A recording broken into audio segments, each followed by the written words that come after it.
Chapter 1359. Nyeyu forced a smile. Professor Sun, the company's project should leave it to someone else. Before he could finish his sentence, Bei Yunj said slowly, Mr. Nye, Professor Sun is here for you. Hearing this, Nyeyu froze and slowly took the project book from Sun Jiaping. Thank you for your hard work. Sun Jiaping couldn't help but feel excited. Thank you for giving me this opportunity. Everyone else's eyes widened. Bei Yunj had sent Nyeyu's brother to the hospital. Wasn't Nyeyu going to pursue the matter? This was a slap to his face. You're welcome.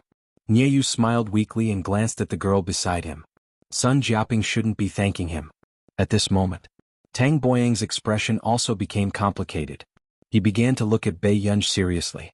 It was obvious that Nyeyu was afraid of Bei Yunj. But how could the head of Higgins Group be afraid of a daughter of the Qin family? In the supermarket, Bei Yunj was just about to buy something when Sun Jiaping pulled her back. She saw Sun Jiaping walking in front of her with a can of milk, a bottle of water, some bread, biscuits, and sugar. Miss the bill. After Sun Jiaping finished speaking, he took out the most common small plastic bag from his faded trouser pocket. There were some coins and paper money inside. Bei Yunj's eyes flickered. Professor, let me pay. I'm your teacher. How can you let your student pay? After Sun Jiaping finished speaking, he opened his money bag and took out a $20 bill. He counted some change and gave it to the salesperson. After thanking the salesperson, he handed the milk and bread to Bei Yunj. He even smiled and said, My granddaughter said this milk is delicious. She gets angry if I don't buy it for her. You kids will definitely like it. Bei Yunj hid the darkness in her eyes and took the snacks from Sun Jiaping. Thank you, Professor. Aren't you going to save some for your granddaughter? Sun Jiaping paused. A smile appeared on his face, but his voice was hoarse and sour. She's sick. She can't eat these. Bei Yunj did not say anything.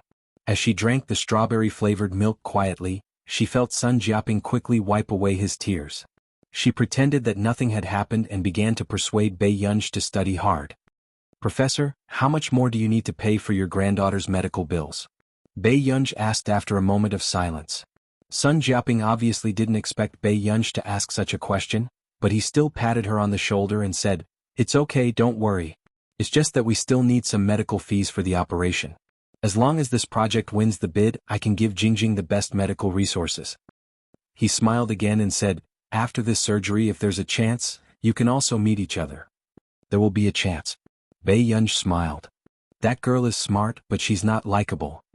Although he said this, Bei Yunj could still see the love and affection in Sun Jiaping's eyes. After chatting for a while, Sun Jiaping insisted that Bei Yunj not send him to the bus stop. Bei Yunj watched him from afar as he covered the wound on his arm and disappeared into the distance. Nyeyu's voice sounded in her ears again. Boss, I'm sorry. Bei Yunj didn't even look at him. She just took the project book from him. She said casually, Inform everyone that there will be a high-level meeting at Higgins tomorrow. Those who can't come don't have to come anymore. Chapter 1360. Hearing this, Nyeyu felt a chill run down his spine. He knew that Higgins Group was going to be reshuffled. Yes. Bei Yunj suddenly asked, What kind of free and rich positions are there in the group? Suitable for scientific researchers. Nyeyu quickly realized who Bei Yunj was talking about. Technical consultant? But, boss, our scientific researchers and technicians should be treated the best in the country. As long as they entered Higgins Group, they would not be short of money. Otherwise, why would there be so many people racking their brains to squeeze in? After all, even the interns in the technical department at Higgins Group had an annual salary of 3 million. Got it. Bei Yunj took the project book back and received a message from Xian Yuan of CI7 at night. Xian Yuan, Sun Jiaping's information is here. However, there is a problem with his information. It involves the changes in the scientific research circle 20 years ago. Take a look. Attachment. Max, okay, thank you. Bei Yunj sat in front of the computer and opened the attachment sent by Xian Yuan. It recorded Sun Jiaping's personal experience and commendations in detail. Sun Jiaping's resume was similar to that of the other professors at Yun University. He had excellent grades since he was young and graduated with a doctorate at the age of 26. He majored in nuclear engineering and nuclear technology and had a double degree in physics. However, one thing that Bei Yunj did not expect was that Sun Jiaping's granddaughter, Jingjing, was not his biological granddaughter, but the daughter of Sun Jiaping's student, Xiang Ku. 20 years ago, Sun Jiaping took his student, Xiang Ku, to an island academic conference. A year later he returned to Yuncheng but was inexplicably suppressed by the big shots in the circle. He could only take Xiang Ku to the most dangerous nuclear technology laboratory in the country at that time. However, in an experiment explosion, Xiang Ku died in order to save Sun Jiaping. Since then, Sun Jiaping had to raise his student, Xiang Ku's single daughter. Island Academic Conference. Bai Yunj frowned and continued to scroll down.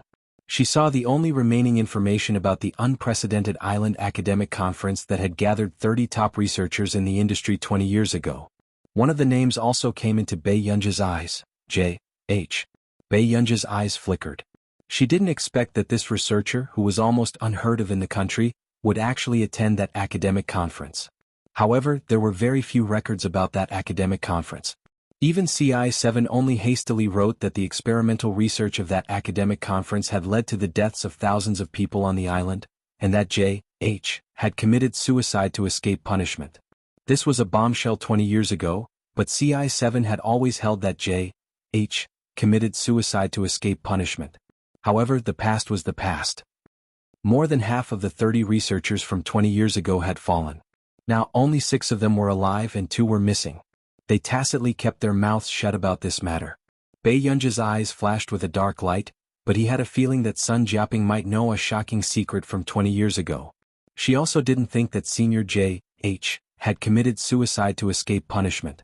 This was because in the manuscript she had obtained from Laboratory 191 J.H.'s experimental manuscript was completely different from the research direction of the island experiment 20 years ago. Another bunch of scum. Bai Yunj sneered, but there was no warmth in her eyes. Master Du, your lady is pretty good. She has already found out about the island academic conference. Su Yu brought 2 wine glasses over, poured some red wine and handed them to Huashidu. The man's hand that was holding the fountain pen paused. Why is she investigating this? Chapter 1361. Today your girl met Sun Jiaping at Platinum Gold Royal Hotel and checked Sun Jiaping's information. Sun Jiaping is the only researcher who walked out of the island clean 20 years ago. Sun Jiaping brought his own students and objected to those people's research experiments. He was unwilling to be associated with them, which was why he ended up being isolated. As for the others, whose hands had not been stained with the blood of others. Seeing that Huashidu did not speak, Suyu continued, she doesn't know the truth of what happened back then. Based on the information from CI7, I'm afraid she will misunderstand you. She won't. The man interrupted him calmly. Suyu was speechless. He had long heard that Huashidu had fallen for a young girl this time, but he did not expect it to be to this extent. In order to investigate what happened back then, Huashidu had once taken over CI7 with him. However, too many people had died 20 years ago, and those who really knew the truth were afraid of getting into trouble. Therefore, it was extremely difficult to investigate this matter.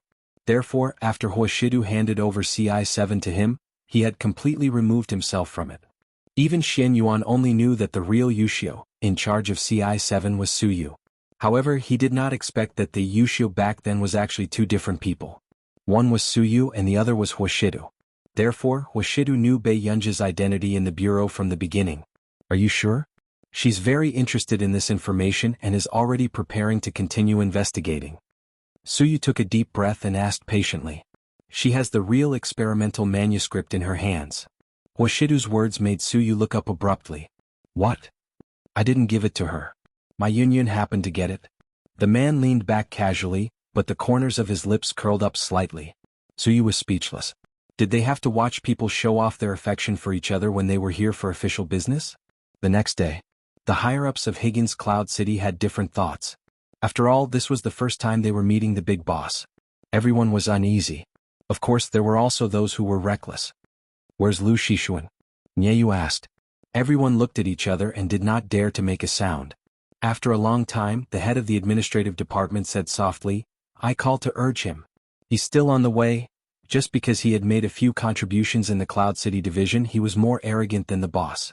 However, Lu Shishuan had been unwilling to accept Nieyu as the person in charge for a long time. After all, Nieyu was only Shang Yan's secretary back then, and he was Shang Yan's senior back then. What right did Nieyu have to climb above him? Lu Shishuan was certain that this boss, who had never shown himself, would not do anything to him. After all, he was the backbone of the company. Not long after. When everyone arrived, they saw a beautiful girl walk in. His aura was impossible to ignore, but he was so young that it made people doubt their lives. Was he 20 years old? Many senior executives in their 40s and 50s no longer took Bei Yunj seriously. Is everyone here? Bei Yunj naturally sat at the head of the table and placed his laptop on the table. His words were light, but they inexplicably made people feel pressured. Director Dong. Nieyu gestured for her to report. The Minister of Administration immediately sat up straight and said, "Of the 17 executives, only Lu Shixuan hasn't arrived yet." He said, "He's stuck in traffic." After saying this, the atmosphere at the scene was so tense that even a pin drop could be heard. They inexplicably felt that the big boss was scary. Suddenly, Bei Yunj snorted unknowingly and started to operate the keyboard carelessly. Everyone had different thoughts and did not know what the boss wanted to do. Chapter 1362. Alright, let's start the meeting. Bei Yunj's slender and good-looking fingers played with the black gold magnetic card in her hand. This was the symbol of the person in charge of Higgins Group. As long as Bei Yunj swiped this card in the industrial area under Higgins, the higher-ups in the area would receive the news of their boss's arrival and come out to welcome her. However, when everyone heard this, they looked at each other and doubts arose in their hearts. Did the boss just pass by like that? She didn't intend to pursue Lu Shixuan?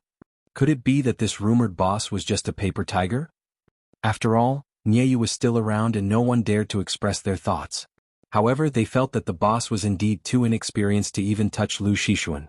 If it weren't for Shang Yin, Higgins Group would have been finished in the hands of this boss. Everyone increasingly felt that this boss was just a pampered young lady. How could she have the ability to manage a group? However, at this time Lu Shixuan, who was late downstairs, was still greeting people. "Xiao Qian, I heard from Boss Huang that you can drink quite a lot last time. Let's go for a drink after work?" Xiao Qian said flatteringly, "Sure, as long as Boss Lu has time. But Boss Nye and the others are in a meeting. Why are you still here?" "Zai, isn't there a traffic jam?" Lu Shixuan smiled, but his face could not hide his pride. He did not think that the boss who had never shown up could do anything to him. If she really had some ability, why would she leave the company's affairs to Shang Yin? Lu Shixuan sneered, but when he was in front of the gate on the first floor and prepared for facial recognition, unexpectedly, not only was the identification system unable to detect his identity, but it even sounded a mechanical female voice. "There is no information about your identity in the system at the moment. Please leave quickly." Lu Shixuan's expression changed. He did not believe it and checked a few more times. However, at this time, the gate suddenly emitted an alarm red ray and called the security guard. After the security guard hurried over and saw Lu Shixuan, who was blocked outside the gate, his eyes widened. "Boss Lu? Why are you blocked outside? Cut the crap and let me in. What kind of broken machine is this? Why is it blocking me outside?" Lu Shixuan was furious and began to curse on the spot. But just as the security guard was about to let them in, he suddenly remembered Higgins' strict rules. The security guard asked timidly, "Director Lu, do you want to try again? Higgins has a rule that he can't just let anyone go. Did you eat a bear's heart or a leopard's guts? You're just a little security guard, how dare you stop me outside?" Lu Shixuan instantly flipped out, but the security guard refused to let him in, so Lu Shixuan could only call someone. In the high-level meeting, suddenly someone's phone vibrated. Minister Dong gulped. "Boss, it's a call from President Lu." "Yes, put it on speaker." Bei Yunj signaled for the higher-ups to stop the presentation. At this time, everyone quietly heard Lu Shixuan's roar. "Dong Qi, hurry up and ask that useless security guard downstairs to let me in. This broken machine can't even detect my identity." Minister Dong's expression changed slightly. He subconsciously looked at Bei Yunj, who was sitting at the head of the table. "Very good. Looks like there's still someone with a brain in the company." Bei Yunj's red lips curled up and she leaned back casually. However, everyone else's scalp suddenly went numb. So just now, the boss had deleted Lu Shixuan's information from the computer? Only Nieyu reacted quickly. Bei Yunj did not know how to enter the company's system. Chapter 1363. Director Dong, get someone to throw out all his things. The rest of you continue reporting. After Bei Yunj finished speaking, she put a tick on the name list in her hand. At this moment, the rest of the people saw that Bei Yunj still had a list in her hand and felt a chill down their spines. She wasn't here to play? Yes. Director Dong took a deep breath and was glad that she didn't act recklessly like Lu Shixuan. Then she immediately went downstairs to deal with Lu Shixuan. Downstairs. "Dong Qi, what are you doing?" Are you rebelling? Lu Shixuan saw the two people behind Dong Qi carrying two big boxes of things from his office and couldn't help but widen his eyes in disbelief. President Lu, you should be happy that the boss gave you a break. Director Dong's beautiful nails brushed her hair away from her shoulders. Her words were watertight and she was a living example of a smiling tiger. Yo, how dare you? Did Nieyu say this? Lu Shixuan asked with a dark expression. Lu Shixuan, you even dared to patronize the boss's meeting. You're not a hero who started the dynasty and yet you're putting on airs. Who can tolerate you? Director Dong pointed casually. Throw out all the things. After that, Director Dong straightened her back and walked upstairs in her high heels. Lu Shixuan, who was shouting behind her, couldn't wait to strangle that little B*TCH Dong Qi to death.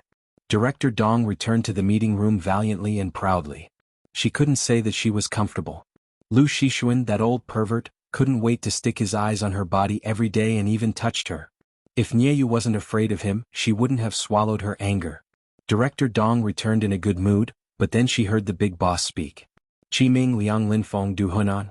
These 8 senior directors can go back and rest first. Bei Yunj pointed at the 8 senior directors. The 8 of them looked at each other and then one of them bravely said, Boss, we've all signed the contract. Isn't it unreasonable for you to fire us for no reason? That's right. Miss, you're still a young lady. Do you really think we're nothing? Another person sneered. Then the rest of the senior directors who had been named couldn't help but laugh. However, Bei Yunj casually tossed the things on the table and twirled the fountain pen. She chuckled softly and asked casually, as a dish? Who do you think you are? The other people's faces flushed red. They were so humiliated that they couldn't speak. However, just as someone was about to speak, Bei Yunj's cold voice rang out unhurriedly. Since you don't want to leave the company, why don't the 8 senior executives explain to me the company's annual figures for the first half of the year? Hearing this, the expressions of the 8 people changed. Then they heard Bei Yunj recite the wrong project data one after another. She glanced at them with a cold gaze that was not a smile. Embezzling public funds and signing up for 2 experimental projects with fake data. Are you looking for death? Finish speaking. Bei Yunj threw all the information in his hands onto the pale faces of the senior officials. In an instant, the conference table was filled with papers. However, all the high-level officials present were so frightened by Bei Yunj that they trembled. There was only one thought in their minds: the boss was too scary. Boss. Their backs were soaked with sweat. They suddenly realized that this person who had never shown up was the real boss. Bei Yunj said casually, I'll give you 3 days to either solve the problem or solve yourselves. Chapter 1364. The others felt a chill run up their spines from the soles of their feet to the top of their heads. The chills soaked their entire bodies and their foreheads were covered in sweat. Bei Yunj meant that if they couldn't give her an explanation, she would send them to the police station and jail them for life. Boss, I don't know what's going on either. Someone wanted to play dumb. However, some people knew that they couldn't hide it any longer and immediately begged for mercy. Boss, I was just confused. That's right. Boss, please let us go. We will definitely turn over a new leaf and work for you. The higher-ups were so anxious that they almost kowtowed to her and admitted their mistakes. However, Bei Yunj had always been merciless. Yeah. Bei Yunj didn't even look up as she let Nieyu deal with them. After the noisy begging for mercy gradually faded away, the remaining higher-ups felt their hair stand on end when they saw Bei Yunj's calm but overly beautiful face. They didn't know how Bei Yunj found out that there was a problem with the data, including the 2 fake data projects. Even the insiders probably didn't know about the information reported just now, right? How did Bei Yunj see through it at a glance? It was all wrong. If Nieyu had half of this person's skills, he wouldn't have let these people ride on his head. Bei Yunj was halfway through processing when she suddenly received a message from Shang Yan. She opened it and took a look. Nieyu's ability is limited. I'm sorry to have caused you a lot of trouble. I heard that Mr. Xue Jiangxian is working in the Yun City department of the corporation? Xue Jiangxian might be a good candidate for you, but I heard that he's preparing to leave. You can ask him about the situation. Bei Yunj's eyes flashed. She put her phone on the table and her gaze landed on one of the older men. Why does old Xue want to leave? Bei Yunj asked. Xue Jiangxian probably didn't expect to attract this person's attention. After a while he smiled and said, I'm old. I'm afraid I can't help much. He changed the topic and said, but if you need me, I'm willing to do my best for you. Shui Jiangxian had interviewed Higgins because of Higgins's resurgence of fame. How could he have known that the moment he started working, the company would be filled with monsters? Therefore, Shui Jiangxian became increasingly disappointed and decided to resign. However, unexpectedly, at this moment, Pei Yunj suddenly appeared and dealt with these rotten bugs in the company with a single meeting. This made Shui Jiangxian suddenly want to stay. Old Shui, I do need you. Pei Yunj's eyes curved and she said bluntly. Shui Jiangxian had left a deep impression on her during the meeting just now. Compared to the others, Shui Jiangxian had a lot of experience. He looked at the project from many angles and was strict. Shui Jiangxian was so excited that he stood up and bowed to Pei Yunj. Young miss, I'm willing to die 1,000 times. Alright everyone, it's a pleasure to meet all of you. From today onwards, Elder Shui will temporarily be in charge of the company. Before Nieyu returns to Nili, remember to hand over the work to Elder Shui. Nieyu quickly replied, yes. The others had no choice but to put on a fake smile. We are also very happy. Yes, we are too happy. Pei Yunj glanced at the few of them who were acting clumsily and raised her eyebrows lazily. Is that so? How touching. Then we'll see it more often in the future. Everyone's smiles froze. The boss's suffocating sense of humor, in the president's office. Young miss, this is Sun Jiaoping's contract. Nieyu handed it to her. Chapter 1365. Pei Yunj glanced at him. Okay. Nieyu couldn't help but ask, Miss, aren't you going to use Professor Sun Jiaoping's experimental project? Pei Yunj only glanced at him, making Nieyu feel inexplicably guilty. It's not suitable. It was not that Sun Jiaoping's project was not good, but that Higgins was an internationally renowned technology group. His opponents were all top researchers from all over the world. If it were any other professor from Yun University, it would probably be difficult for them to stand out. Shui Jiangxian also glanced at Pei Yunj. At this moment he also understood why Higgins could return to glory in her hands. Although the person in front of him was young, she had a deep heart. After leaving the company, Pei Yunj went downstairs and sent a message to Huashidu. She could even see Shui Jiangxian getting someone to deal with Lu Shixuan who was causing trouble. Pei Yunj watched with interest, but after a while, a car stopped in front of her. What are you looking at? Hearing the man's clear voice, Pei Yunj immediately got into the car and answered casually. Watching the show. Hearing this, Huashidu and Tseng Su, who was in front, looked out and saw a group of people fighting outside. Tseng Su, Miss Pei's hobby was still as fresh and unique as ever. Huashidu looked at Pei Yunj excitedly leaning against the window. His eyes darkened as he remembered old Madame Hua's deliberate warning a few days ago. The Qin family's development had been booming over the past few years, and there were many people who wanted a business marriage. When Pei Yunj first entered Yun University, she was already famous in the industry. It was said that the juniors of the Bai family and the Bo family had been brought back from the top overseas schools. They wanted to get along with Pei Yunj and get close to her. The man slowly retracted his gaze and suddenly said lazily, Is it nice? Yes. Are you going to Jiangzhenju later, or do you want to try the newly opened Black Silver Tower restaurant in the south of the city? Jiangzhenju. Do you want to go back to school after dinner, or do you want to go home? I want to go back. Pei Yunj came back to her senses and paused. She looked through the car window and saw the man's elegant side profile. Pei Yunj's eyelids twitched. She hurriedly glanced at the man who had a lazy posture but could make her heart race. It was as if she was afraid of being bewitched. At this moment, the people who used to be so bold that they could overturn the heavens were now inexplicably afraid. It was as if he was afraid that he would enter the wolf's den and be eaten alive. Brat! The man suddenly shouted. His slender and well-defined hand gently held her again, and he even pinched her intentionally. He looked at her casually with his peach blossom eyes. Why are you so far away from your brother?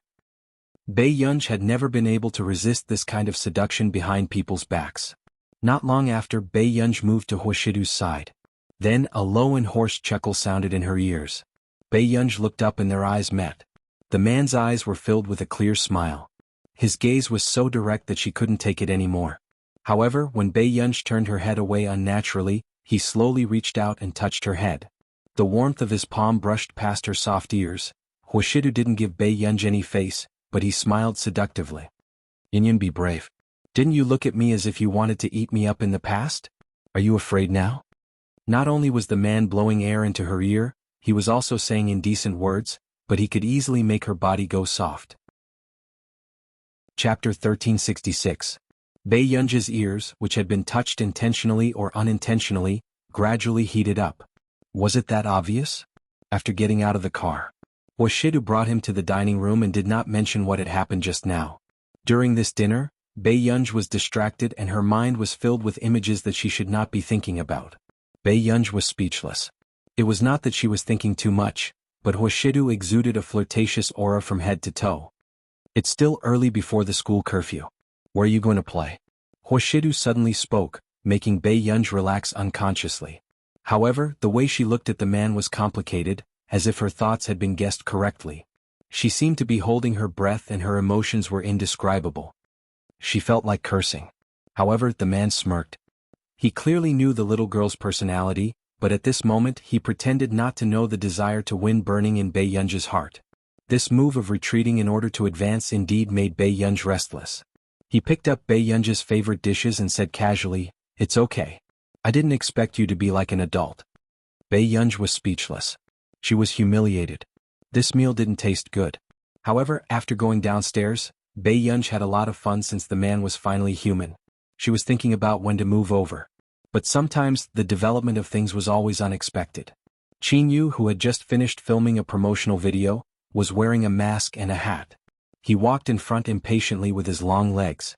The manager behind him was very tired from chasing after him. "Brother Yu, there's no need to walk so fast, right? What else can I do? Listen to your nonsense?" Qin Yu glanced at him. Although he was dressed tightly, his perfect figure with wide shoulders and narrow waist was still very attractive on the road. The manager was speechless. Why didn't this person understand advice? He was just reminding Qin Yu out of kindness. He said that his brother might have special thoughts about his biological sister, but Qin Yu started to show a cold expression the moment he heard that. The manager endured it. "Brother Yu, don't you think that your brother is too concerned about your sister? Besides, Qin Yu's sister's appearance could completely beat all the popular actresses in the industry." What was Qin Yu thinking? Why did he think that his brother was a saint? Qin Yu sneered. His slender and good-looking fingers hooked the mask off, revealing his arrogant and handsome face. "My brother is concerned about me. Do you understand? Besides, Shidu hasn't blossomed in 800 years. What else can he produce?" Before Qin Yu could finish speaking, he suddenly saw two people walking out of the mall opposite. They looked very familiar. It was his biological sister and brother whom he missed dearly. Before Qin Yu could go up and greet her, he saw Bei Yunji holding a teddy bear that she had grabbed from the claw machine. Her eyes seemed to be shining brightly and she was exceptionally intimate with the man beside her. The night breeze blew by and she turned her body sideways. The man was standing behind her with his elegant eyes lowered, but his hands were patiently braiding the girl's hair. The scene was very pleasing to the eye. However, Qin Yu held his breath and felt that something was wrong. Until the next moment. He saw Bei Yunji hooking her arm around the man's shoulder from behind, with a hint of coquettishness that was obviously tormenting him. However, the man only turned around and scratched the girl's chin as if to comfort her. Then he opened the car door for Bei Yunji with a smile. At this moment, Qin Yu was almost certain. His brother was a dog. After holding it in for a long time, Qin Yu could only say slowly, "F***ck, he had been deceived." Chapter 1367. At this moment. The moment Qin Yu closed his eyes, Hoshidu's beastly actions back then appeared crazily in his mind. He had hinted at him to be careful of Ger's puppy love. Intentionally or unintentionally, he had encouraged him to tell the old master not to let Bei Yunji get too close to the young talents in the industry. He had even King told him that Yuhan Ran had ulterior motives towards his sister. In the end, he had been very careful with outsiders, but he had never thought that the iron tree that had not bloomed for 10,000 years would steal his little cabbage. At the thought of his stupid actions, Qin Yu's blood was in a mess and his throat was stuffy. Back then, he had even begged Hoshidu to take care of his Ger and send her to his house. But what about this inhumane beast? Ger had just entered university and these two were already so clingy? As a man, he didn't believe that they hadn't been plotting for a long time. "Be brother Yu?" Seeing that Qin Yu was so angry that he was about to vomit blood, the manager changed from gloating to uneasy. Suddenly, Qin Yu said coldly, "I'm going to kill this B*****starred." The manager was speechless. The brothers in the past had turned against each other. This was truly a drama of life. The manager tugged at Qin Yu, telling him to calm down. After all, even if they couldn't be brothers, they could still be brothers-in-law. However, this sentence completely ignited Qin Yu's anger. He was just short of rushing home to get a knife. After Bei Yunj returned to school, she lay on the bed in the dormitory for a while before coming down to drink some water. She sat on the chair and suddenly said, "Su Xianing, I'm going out to stay this weekend." Su Xianing was wearing a mask and watching the news broadcast. She was shocked by her words. "Why, you're going out to stay too?" There were many people who moved out of Yun University, but it was surprising that the other party was Bei Yunj. Su Xianing regained her senses. "But there's an exchange meeting this weekend. I heard that it's a big shot in the industry from Continent K. I'm not free." Bei Yunj looked casual and indifferent as she played with her phone. However, she was actually thinking about whether she should give her brother a surprise when she moved out. "Alright, I heard that Wang Guanshan's sister is coming too. The last time you went to the computer science class, you made him lose so much face. It's better to hide." Su Xianing had never interacted with Wang Guanshan, but she had heard that this person was very vengeful in the computer science department. Who knew when he would come to cause trouble for Bei Yunj? Bei Yunj's eyelids twitched. After a while she said, "Yes." However, even if Bei Yunj didn't look for trouble, trouble would come knocking on her door. In the lecture hall. As soon as Bei Yunj arrived, she heard the discussions around her and was quickly pulled aside by Su Xianing. "Wang Guanshan is here. Don't go against him today. I heard that even the principal is nice to him. It seems to be because of his sister." Su Xianing secretly scolded Wang Guanshan for being so pretentious. He actually dared to come to their department for class. Yes. Bei Yunj's indifferent compliance made Su Xianing feel relieved. She did not want Bei Yunj to be expelled from school because she had offended Wang Guanshan. After all, Wang Guanshan had a backer. Nothing would happen to him. However, just as Bei Yunj was about to walk to the back seat, Wang Guanshan stretched out one leg and stopped her. "Bei Yunj, from now on I'm your classmate. Aren't you going to say hello to me?" He deliberately provoked Bei Yunj. However, Su Xianing's face darkened. "Zhou Guanshan, are you here for class? Bitch, what does this have to do with you? Mind your own business." Wang Guanshan sneered.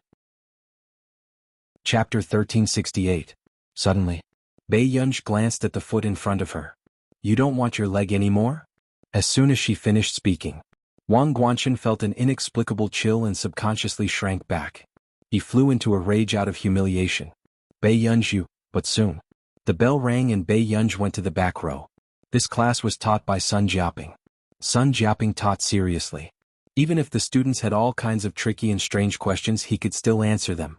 As for those students who looked down on him, although they were not convinced, they could only suppress their anger.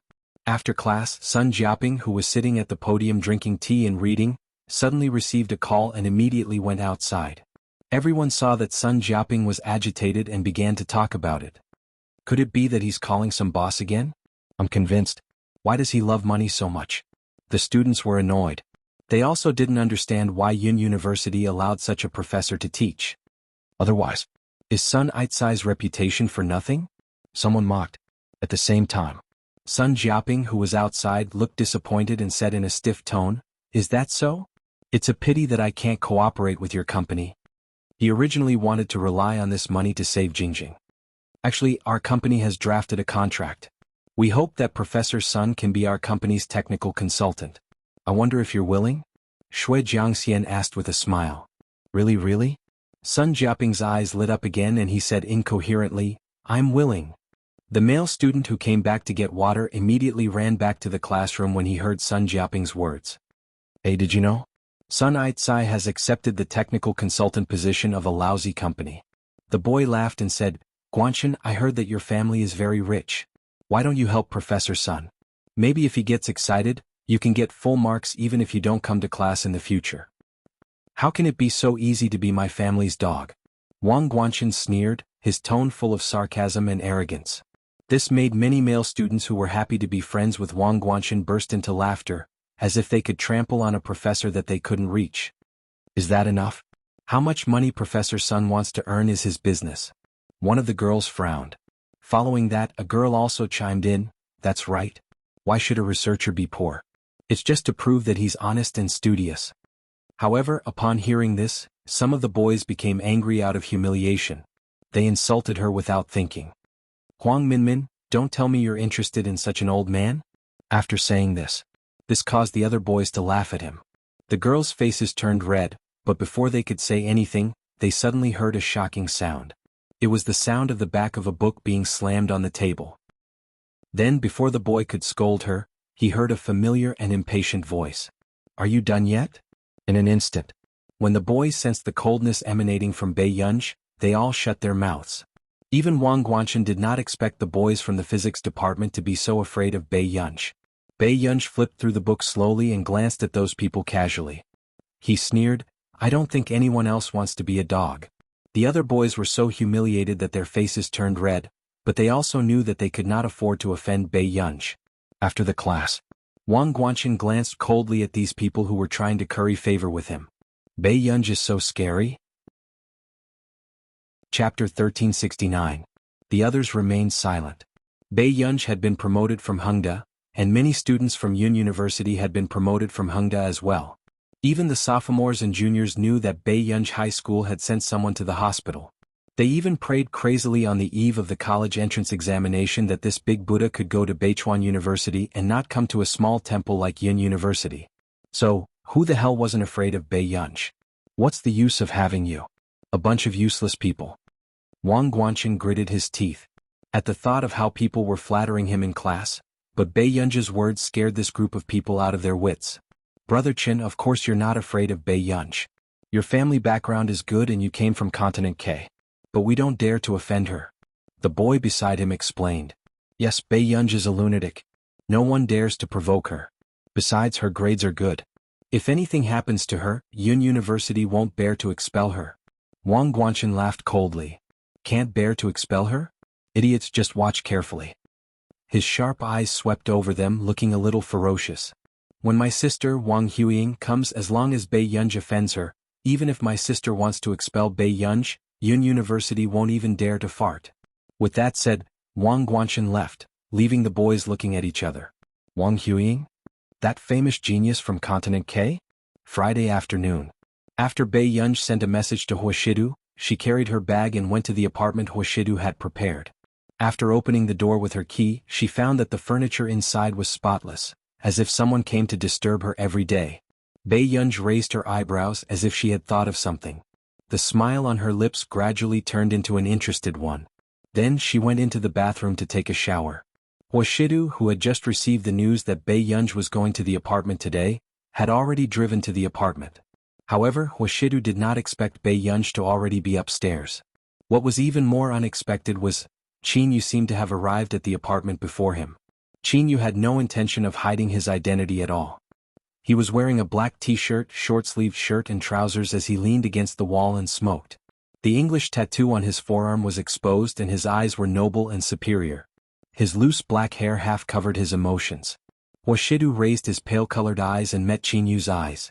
The man glanced at him without leaving a trace.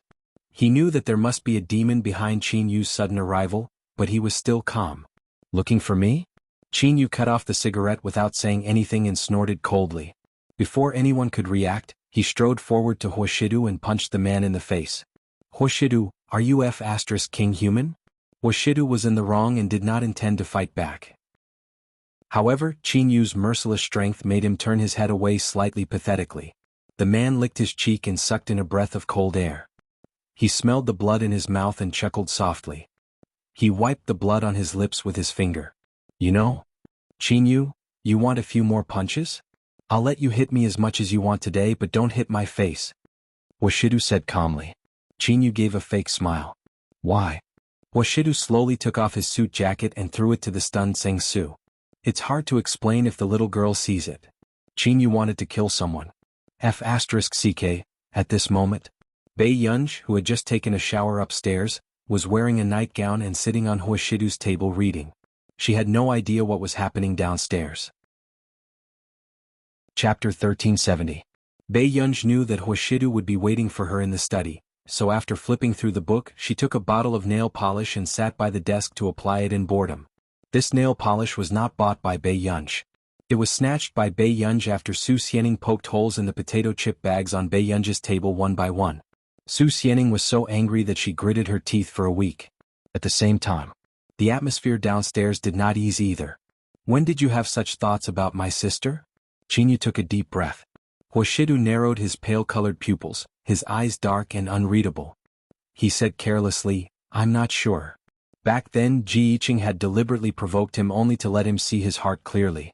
As for when he had feelings for Bei Yunj, even he himself was not sure. Hearing this, Qin Yu's urge to pull Huashidu into another fight grew stronger. Was there anyone more king beast than him? How could he abduct his brother's sister? Seeing that Qin Yu was so angry that he wanted to kill someone, the man was still noble and refined. The corners of his upturned eyes were inexplicably charming and his low and magnetic voice was a little frivolous. "Brother, didn't you tell me before that you wanted to be my family? We've known each other for so many years. Would Yun be more at ease if she were to hand it over to an outsider than to me?" This shameless person. Qin Yu smirked. "President Hua, you also know that I've known you for so many years? Anyone who remembered their brotherhood would not fool around with his brother's sister behind his back. Who started it between you and Guer?" Qin Yu asked again. Huashidu said calmly, "Me." Qin Yu could not help it.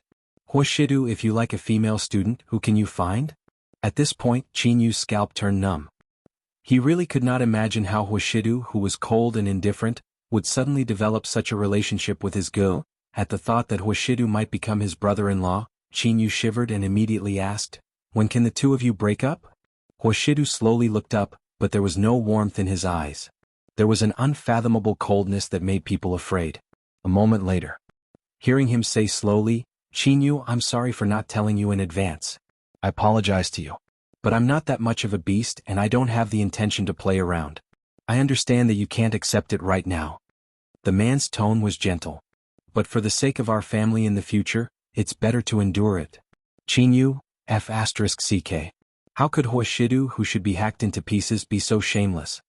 These few punches of yours, you really don't care about brotherhood. The man licked his numb cheeks and laughed, feeling that several parts of his body were throbbing with pain.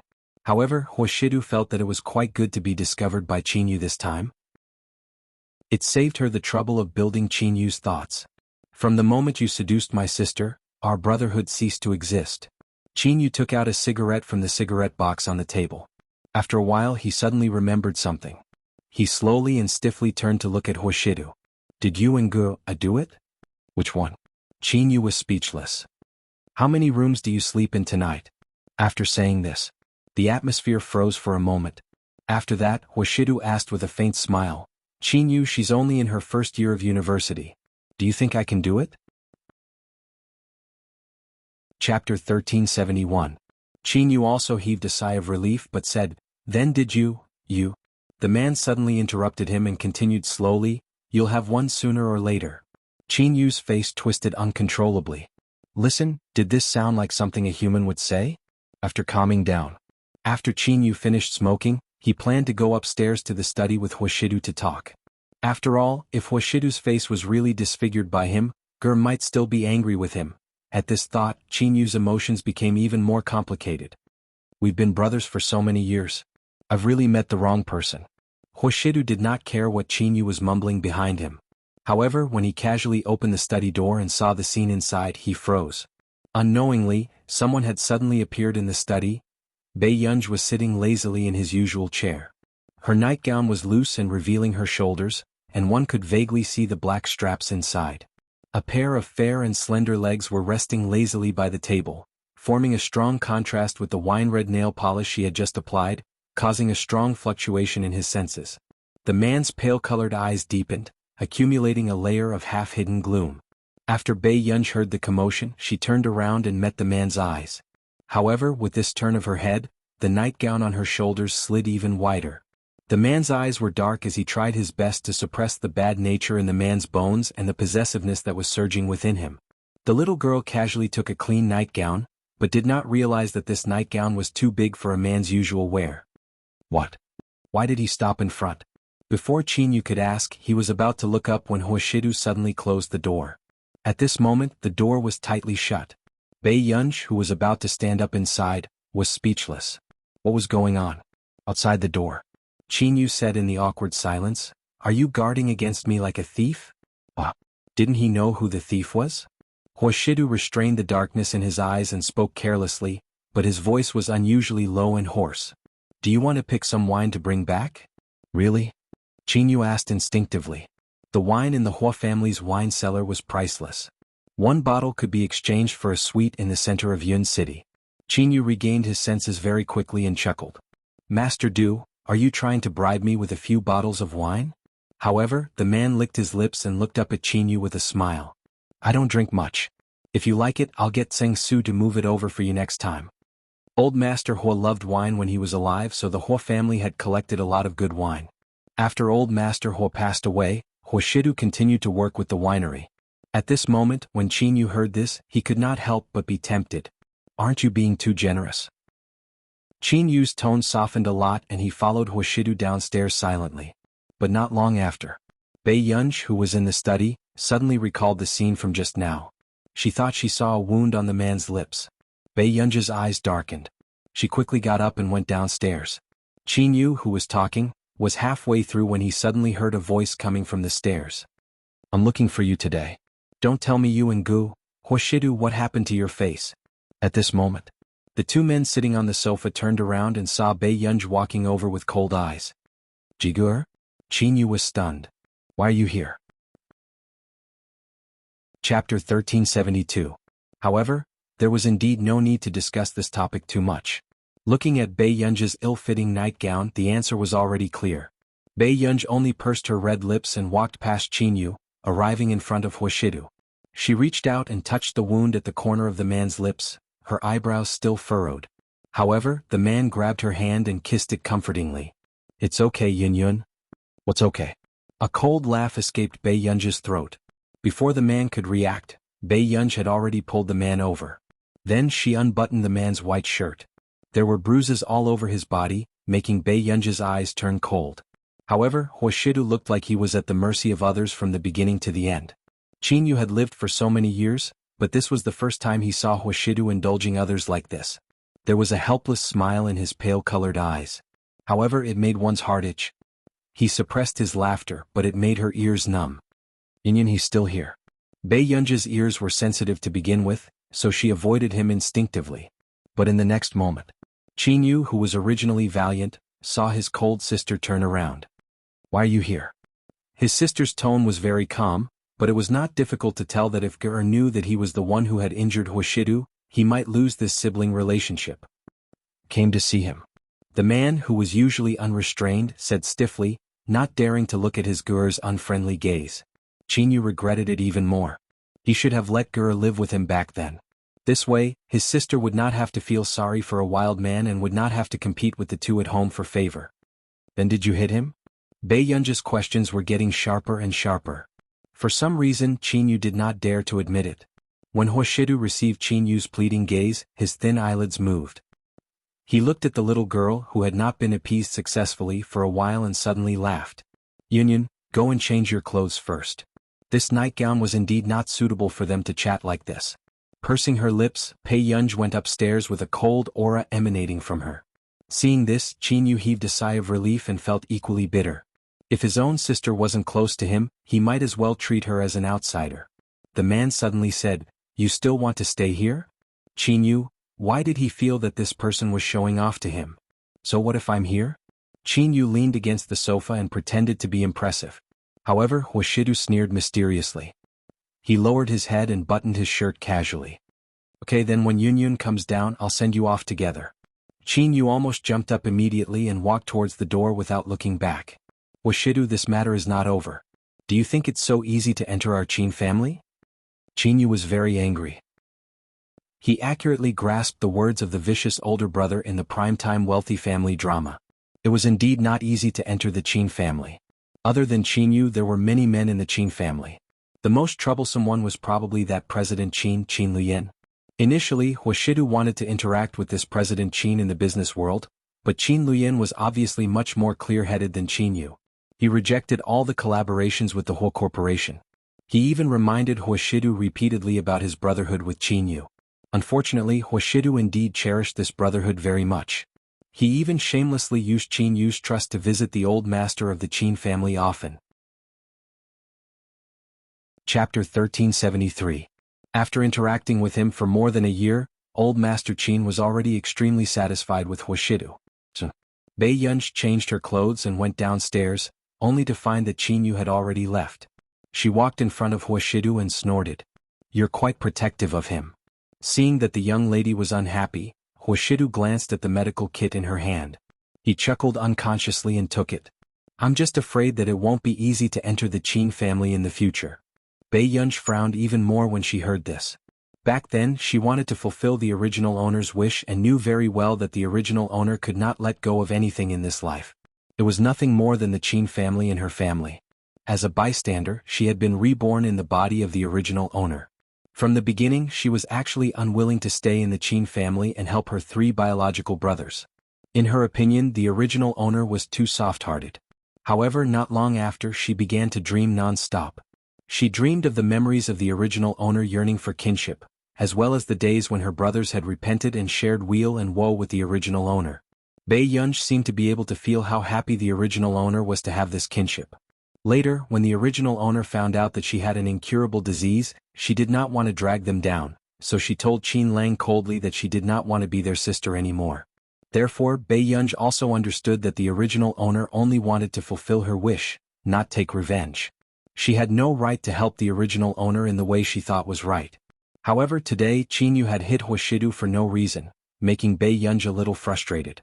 She could only think of the original owner and her grandfather to suppress her anger. Then you'll stand there and take the beating if he hits you? Bei Yunji laughed in anger. She did not think that Huashidu had such a good temper.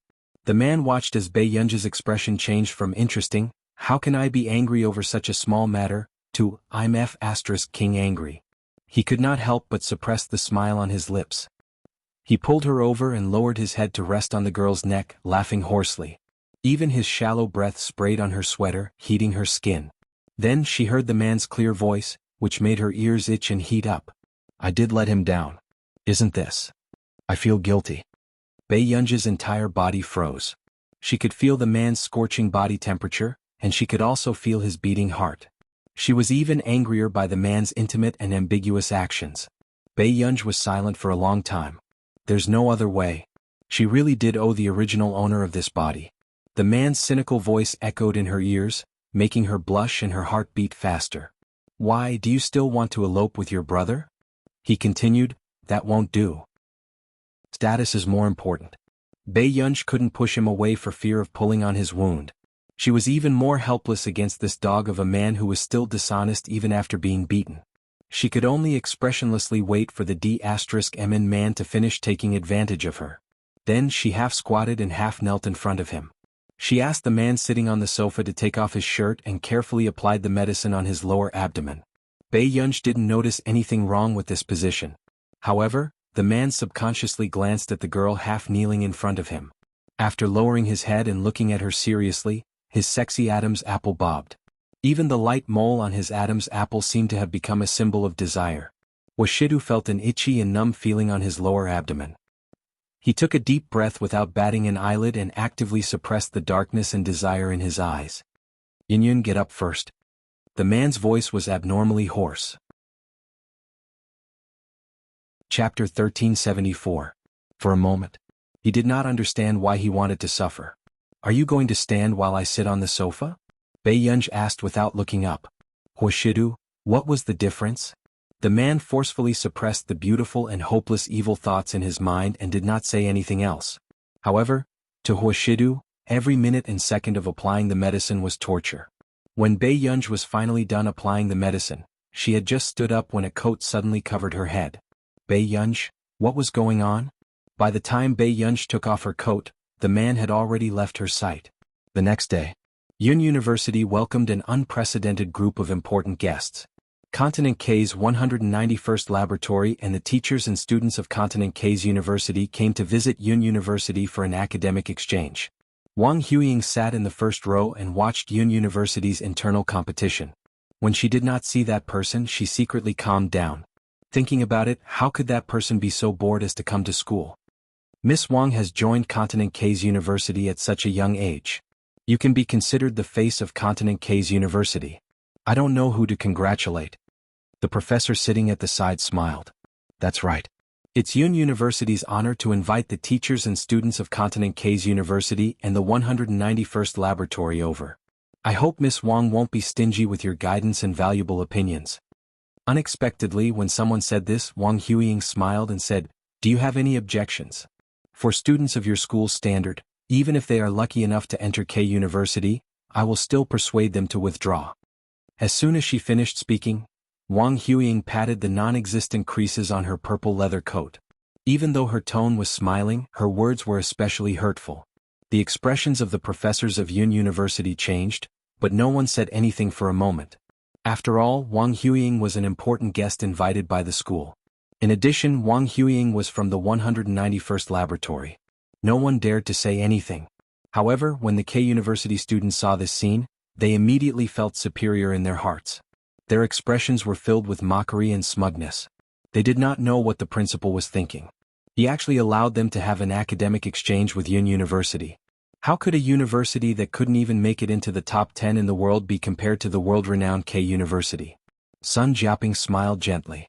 Yun University's motto is to put the students first. All of our students can be said to be some of the best children in the country. Of course, we also believe that these children will make good researchers in the future. There's an old saying in country A, "Don't bully a poor young man." Wang Huiying sneered, "Professor Sun is really a philanthropist. How can one become a good researcher with no talent for scientific research and only rely on imagination?" The professors present were irritated by these words, but they could only suppress their anger in front of visitors from afar. On the other hand, Wang Guanchen, who was sitting beside Wang Huiying, did not hide the arrogance and delight on his face. It was as if he had vented his anger. Who would have thought? Suddenly, there was a burst of applause not far away. Miss Wang is right. Scientific research talent is indeed very important. Everyone turned around and saw Si Qingyan walking over slowly. But before Wang Huiying could raise her eyebrows and curl her lips, she heard him say, "No wonder Miss Wang calls you little." Si Qingyan asked slowly with a smile, "However, our family is actually not that old.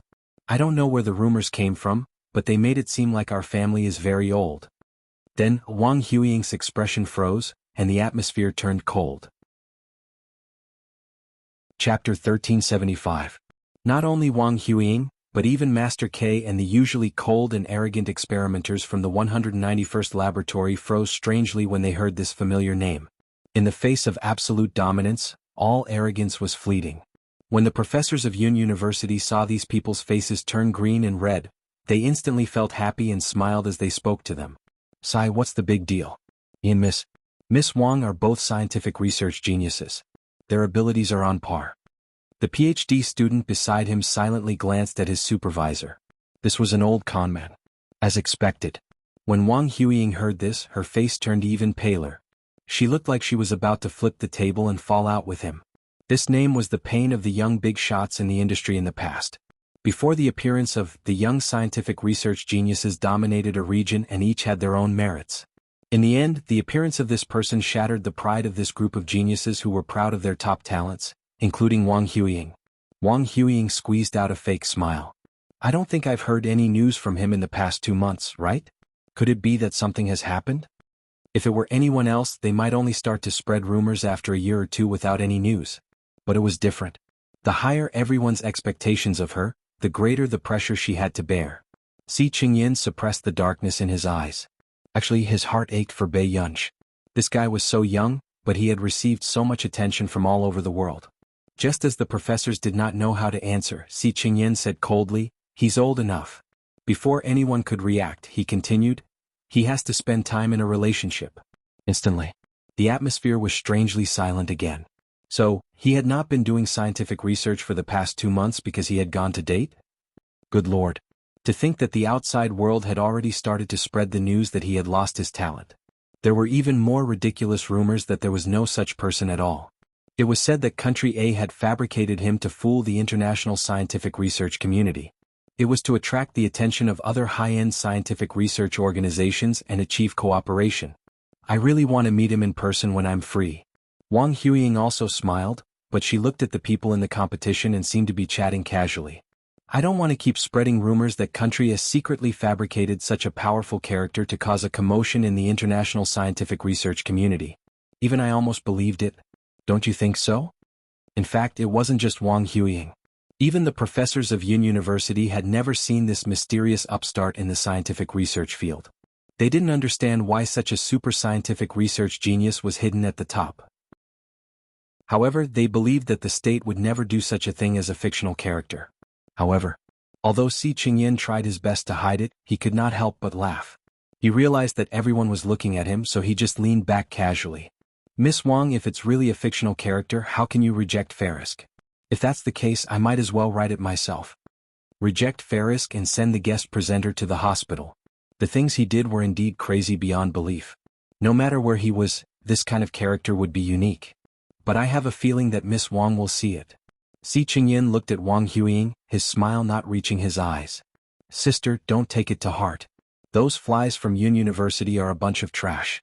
Wang Guanchen followed behind Wang Huiying and immediately said enthusiastically, You're a genius of 191. It's only a matter of time before you surpass him. End of chapter. Chapter 1376. Wang Huiying glanced at Wang Guanchen from bottom to top in disgust and sneered.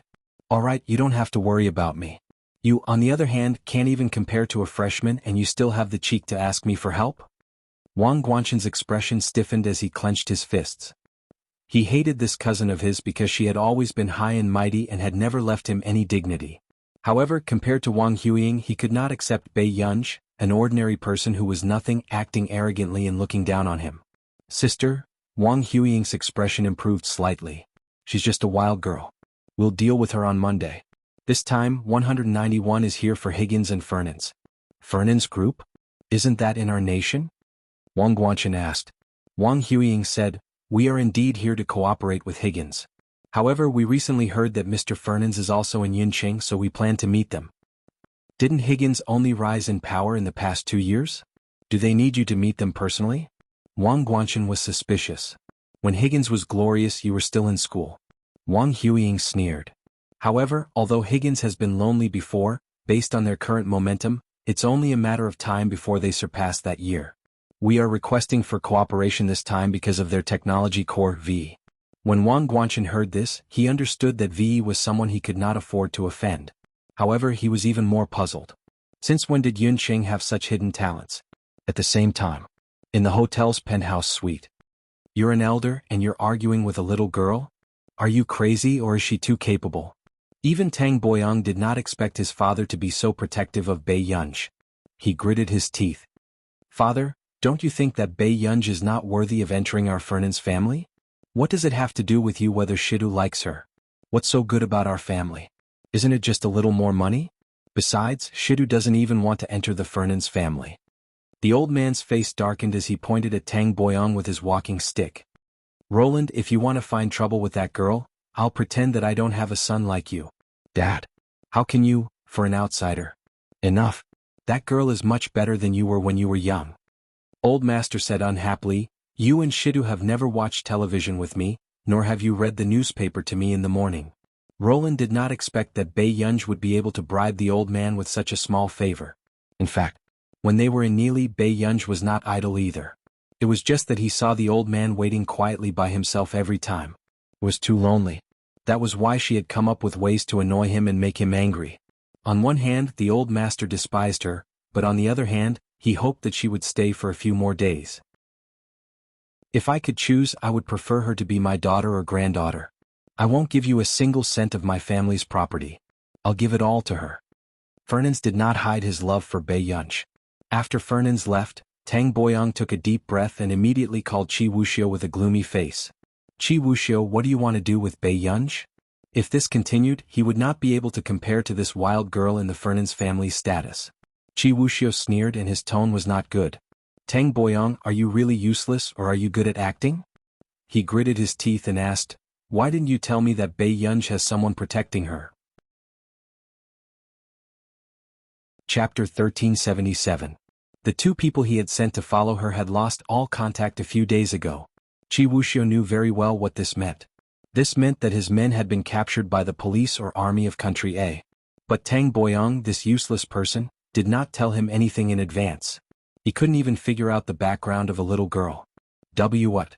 Tang Boyang did not expect Qi Wuxiu's men to be captured. Roland, I'll give you another chance. Find out who's around Bei Yunj. With that, Qi Wuxiu hung up. Meanwhile, Tang Boyang's mind was in a mess as he held the phone in a daze. There was actually someone by Bei Yunji's side that Qi Wuxia was afraid of? Monday. Wang Huiying and the rest's faces darkened because they could not make an appointment with Higgins and Fernandes. However, at the same time, Wang Guanchen, who was desperately trying to find trouble with Bei Yunji, could not find her either. In the laboratory. Why are you here today? Si Qingyan was doing an experiment when he stopped and glanced at her from the corner of his eye. You don't have class today? I told Professor Huang that you asked me for help, Bei Yunji said naturally as she lay on Si Qingyan's couch. Si Qingyan paused. Was this something a human would do? With Huang Zui's temper, wouldn't he come over to settle the score with him? Si Qingyan took a deep breath and decided to change the topic. Do you know that someone from Continent K is here? I heard that even the people from Laboratory 191 are here. Bei Yunji stopped flipping through the electronic documents. 191.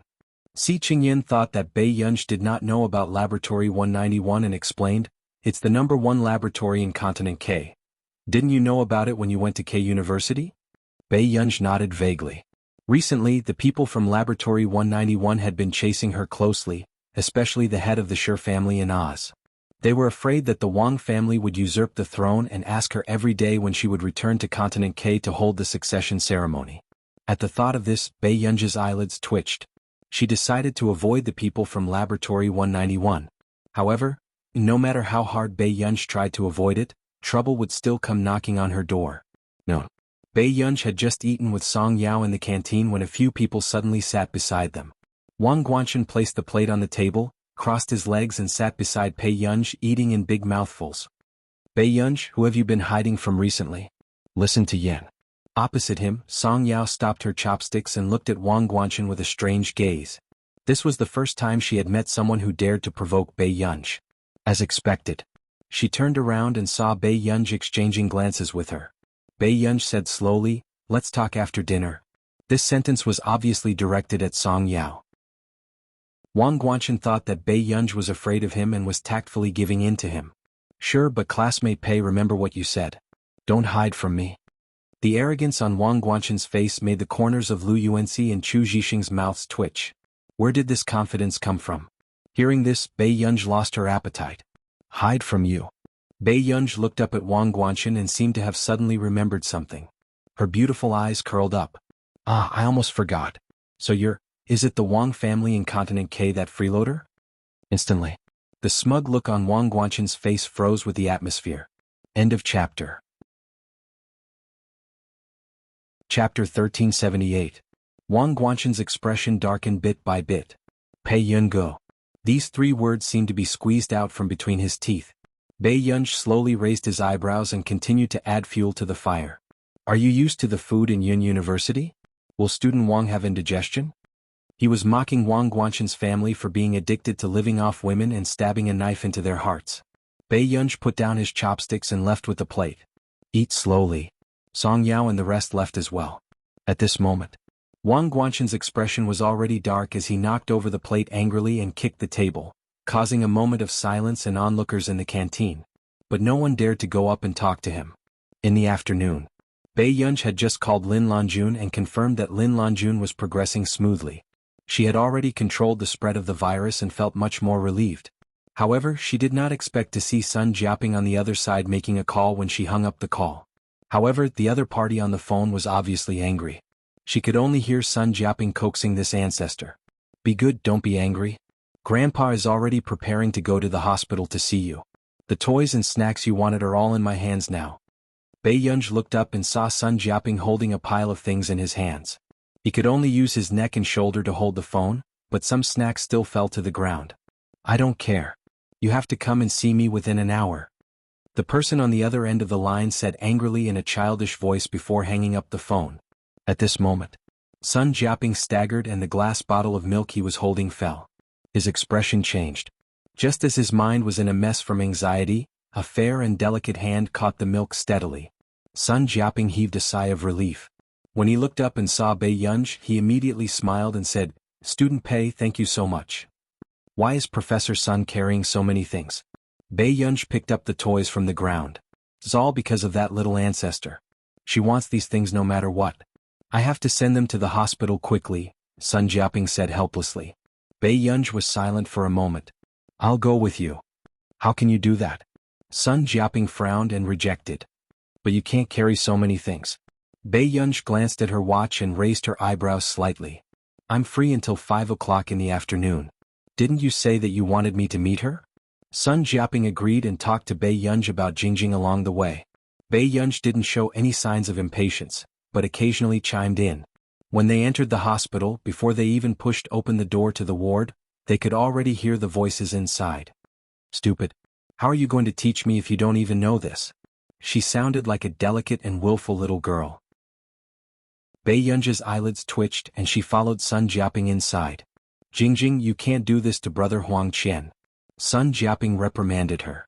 Jingjing pursed her lips and her eyes were full of pride. I didn't say anything wrong. I don't need him to teach me these things. I just asked him a question and he couldn't answer it. If he's not an idiot, then what is he? The little girl was indeed very smart, probably because of her father's excellent genes. Huang Qian, who was next to her, was extremely embarrassed. He exchanged glances with Bei Yunj and recognized Bei Yunj. Hello, Junior. Bei Yunj nodded as a greeting. Under Sun Jiaping's hospitality, she just sat by the side and played computer games. When Jingjing saw that Bei Yunj didn't even look at her, she was inexplicably angry. P.S. 3 more chapters. Chapter 1379. Jingjing sulked and played with the Rubik's Cube. When Sun Jiaping went out to get the medicine, Huang Qian also went out to avoid him. Thus he could only let Bei Yunj stay. Jingjing is smarter than her father. It's my fault for not teaching her well. She has no manners at all, Sun Jiaping said apologetically. Huang Qian shook his head awkwardly. Sister Jingjing is smart. I really don't have anything to teach her. Sun Jiaping was also worried. It's good to be smart. No one can control her. She's lawless. In the past, when Jingjing's illness was not serious, he had also hired a teacher to teach her. In the end, they all retreated with pale faces and even returned the deposit. When Huang Qian heard this, he remembered that Bei Yunj was looking after Jingjing. He began to worry nervously. Would Junior Pei be tormented by this little princess who deliberately made things difficult for her? At the same time, the ward was completely silent. Jingjing could not take it anymore and started to lose her temper. You're all idiots. Bei Yunj's eyelids twitched. She just glanced at her indifferently and continued with her work. Jingjing was speechless. For the first time she realized that her aggression was so weak. Jingjing said, only idiots play computer games every day. The aggressiveness of this sentence was even more obvious. Indeed, it attracted Bei Yunj's attention. However, when Bei Yunj's eyes really landed on her, the little girl knew that she was afraid. It was as if someone who did not like to bother with the little rascal was provoked one day. When Jingjing saw Bei Yunj walk over, she slowly picked up the test paper on the table. What? I don't want you to teach me how to do my homework. I can do it. Jingjing said confidently. However, the next moment she saw Bei Yunj roll the test paper into a stick and then hit her head. Little rascal, don't you have any manners? After being taught a lesson, Jingjing immediately exploded. What are you doing? Bei Yunj said lazily, I'm trying to see if I can make you smarter. When the little girl heard this, she was furious and kept silent for a long time. Then she asked incredulously, Are you saying that I'm stupid? Obviously, this was the first time the little girl had suffered such a great humiliation. After Jingjing came to her senses, she chuckled, The knowledge of these questions, you all learned it when you went to college. I'm only a junior high school student now. Upon hearing this, Bei Yunj's beautiful eyes twinkled as she stared straight at her. After a while, he poked her forehead with his index finger. You're that good. It was the first time that Jingjing had seen someone who was more beautiful than on TV, not to mention Bei Yunj's pair of seductive foxy eyes. Almost no one could look at her with a smile for more than 10 seconds. In an instant his face turned red. You, Jingjing pursed her light pink lips, and her small hand could not help but grab the small quilt.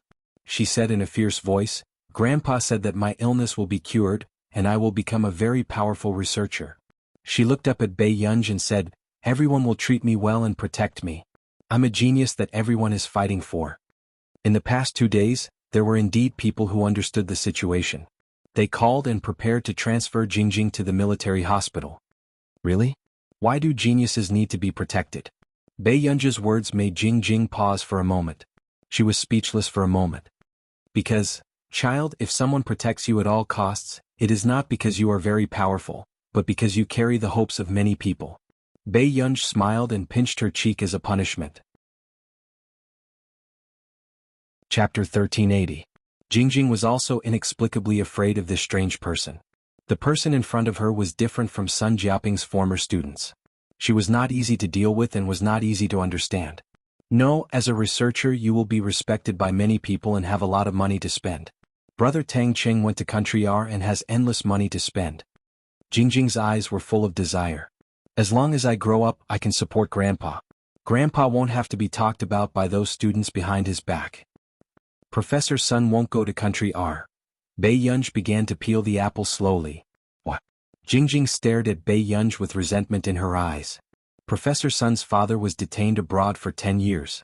In the end he sneaked back to China. After Bei Yunj finished speaking, Jingjing thought Bei Yunj would hand her the peeled apple, but she saw Bei Yunj eating it by herself. Jingjing, you have time to drive people away, but you don't have time to get yourself an apple? After saying that, Bei Yunj went out to answer a phone call. She didn't do anything, but she had the hot-tempered little girl under control. Bad woman. Jingjing was very angry. She seemed to have suddenly thought of an idea, and her eyes were shining. After a while, Bei Yunj returned to the ward and found that the person on the bed was gone. This little girl needs to be taught a lesson. Downstairs, Jingjing avoided the crowd and breathed the fresh air in the garden. While the security guards were not paying attention, she quickly ran out of the hospital. How is she good? How can she teach me a lesson? Jingjing thought that Bei Yunj might be scolded by Sun Jiaping because she went missing. She immediately felt relieved. Let Bei Yunj teach her a lesson. However, Jingjing jumped to the roadside stall to buy snacks, but she didn't notice that someone had been following her for a long time. When she walked to a place where there was no one, she suddenly heard a voice behind her. Jingjing? Hearing this familiar voice, Jingjing suddenly turned pale and dropped the chocolate ice cream she secretly bought. It seems that Sun Jiaping, that old fart, has raised you well. A ruffian youth with two burly strangers beside him. But I'm still your cousin. How about you go back and have a chat with your cousin? Go away. Jingjing took a step back. Her eyes were red. If it weren't for Sun Jiaping, Jingjing would have been sold by this rogue cousin who only knew how to drink and gamble. How long can that old fart take care of you? Xiang Jing, don't forget your surname just because your parents are dead. You don't know what's good for you. See how I'll deal with you. The young man's face darkened, and he stepped forward to grab Xiang Jing. You really don't know what you are, do you? The young man had just pushed Xiang Jing to the ground and grabbed her collar, wanting to teach her a lesson. Suddenly, a voice sounded around them. Yo, it's quite lively here. Xiang Jing's eyes were filled with fear and tears. When she heard the voice, she turned her head hopefully, but she didn't expect it to be Bei Yunj. Who are you? I'm warning you, don't meddle in other people's business. The young man was on guard and grabbed Xiang Jing's collar. He wasn't so stupid that he couldn't be saved. He could see that the sloppy person in front of him was more or less dangerous. I'm looking after this child. Now I have to take him back to report. Bei Yunj looked at his watch and said slowly. One of the people on the other side was stunned. He said greedily, Brother Xiang, the watch in that woman's hand seems to be worth tens of millions. Chapter 1381. Really? The young man did not expect that his little cousin would know such a rich person. He immediately stared at Bei Yunj enviously. Really? I saw the news last time. Even if you want to fake this watch, you can't do it. The young man was instantly tempted, but he also began to make an abacus without batting an eyelid. You can have my sister if you want. As long as you give me that watch, I won't disturb her in the future. What was a watch? This woman was so rich. If he kidnapped her, wouldn't he be able to get a few 100 million yuan? When the time came, he would take the money and hide abroad. Who would be able to catch him? Okay. Bei Yunj agreed very easily, but Xiang Jing stared at Bei Yunj with red eyes. Turn around now, take off the watch, raise your hands and kneel down. Do you hear me? The young man pointed at Bei Yunj and ordered her arrogantly. When Bei Yunj heard this, the corners of her lips curled up lazily. The next moment, Bei Yunj turned around calmly, lowered her head and began to take off the watch slowly. This action was slow and pleasing to the eye, but the three hooligans could not wait any longer. They could not help but sneak behind Bei Yunj. Hurry up. Raise your hands and kneel down. Jing was shocked by this fierce voice and her whole body trembled. She blamed herself and tears fell down her face. Sister, then? Xiang Jing saw Bei Yunj holding the watch that she took off with one hand, lazily raising both her hands as if she was surrendering, and slowly half-kneeling down on one knee. However, just as the other party's eyes were greedy and fierce, and they wanted to take the opportunity to snatch the watch and kidnap Bei Yunj, a cold and ruthless look flashed across Bei Yunj's eyes, as if she had sensed the movement behind her.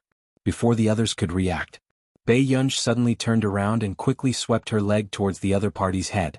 Then she grabbed the other person's collar with one hand and kneed his abdomen. His movements were smooth and fluid, all done in one go. Before the others could react, they saw Bei Yunj pull out a cold dagger from his waist and point the tip of the dagger at the person beside Xiang Jing. Her eyes were cold and she asked leisurely, "What should I do? Do I regret it again?" However, at this time the three people's legs were already weak and their backs were cold. They had bullied the weak and feared the strong, but this was the first time they met with such a hard nail. What do you want?" Bei Yunj's tone was quite gentle as she smiled. "Nothing. I just want to remove some obstacles for our harmonious socialist path." But compared to a normal threat, this sounded even more frightening. "Don't come over."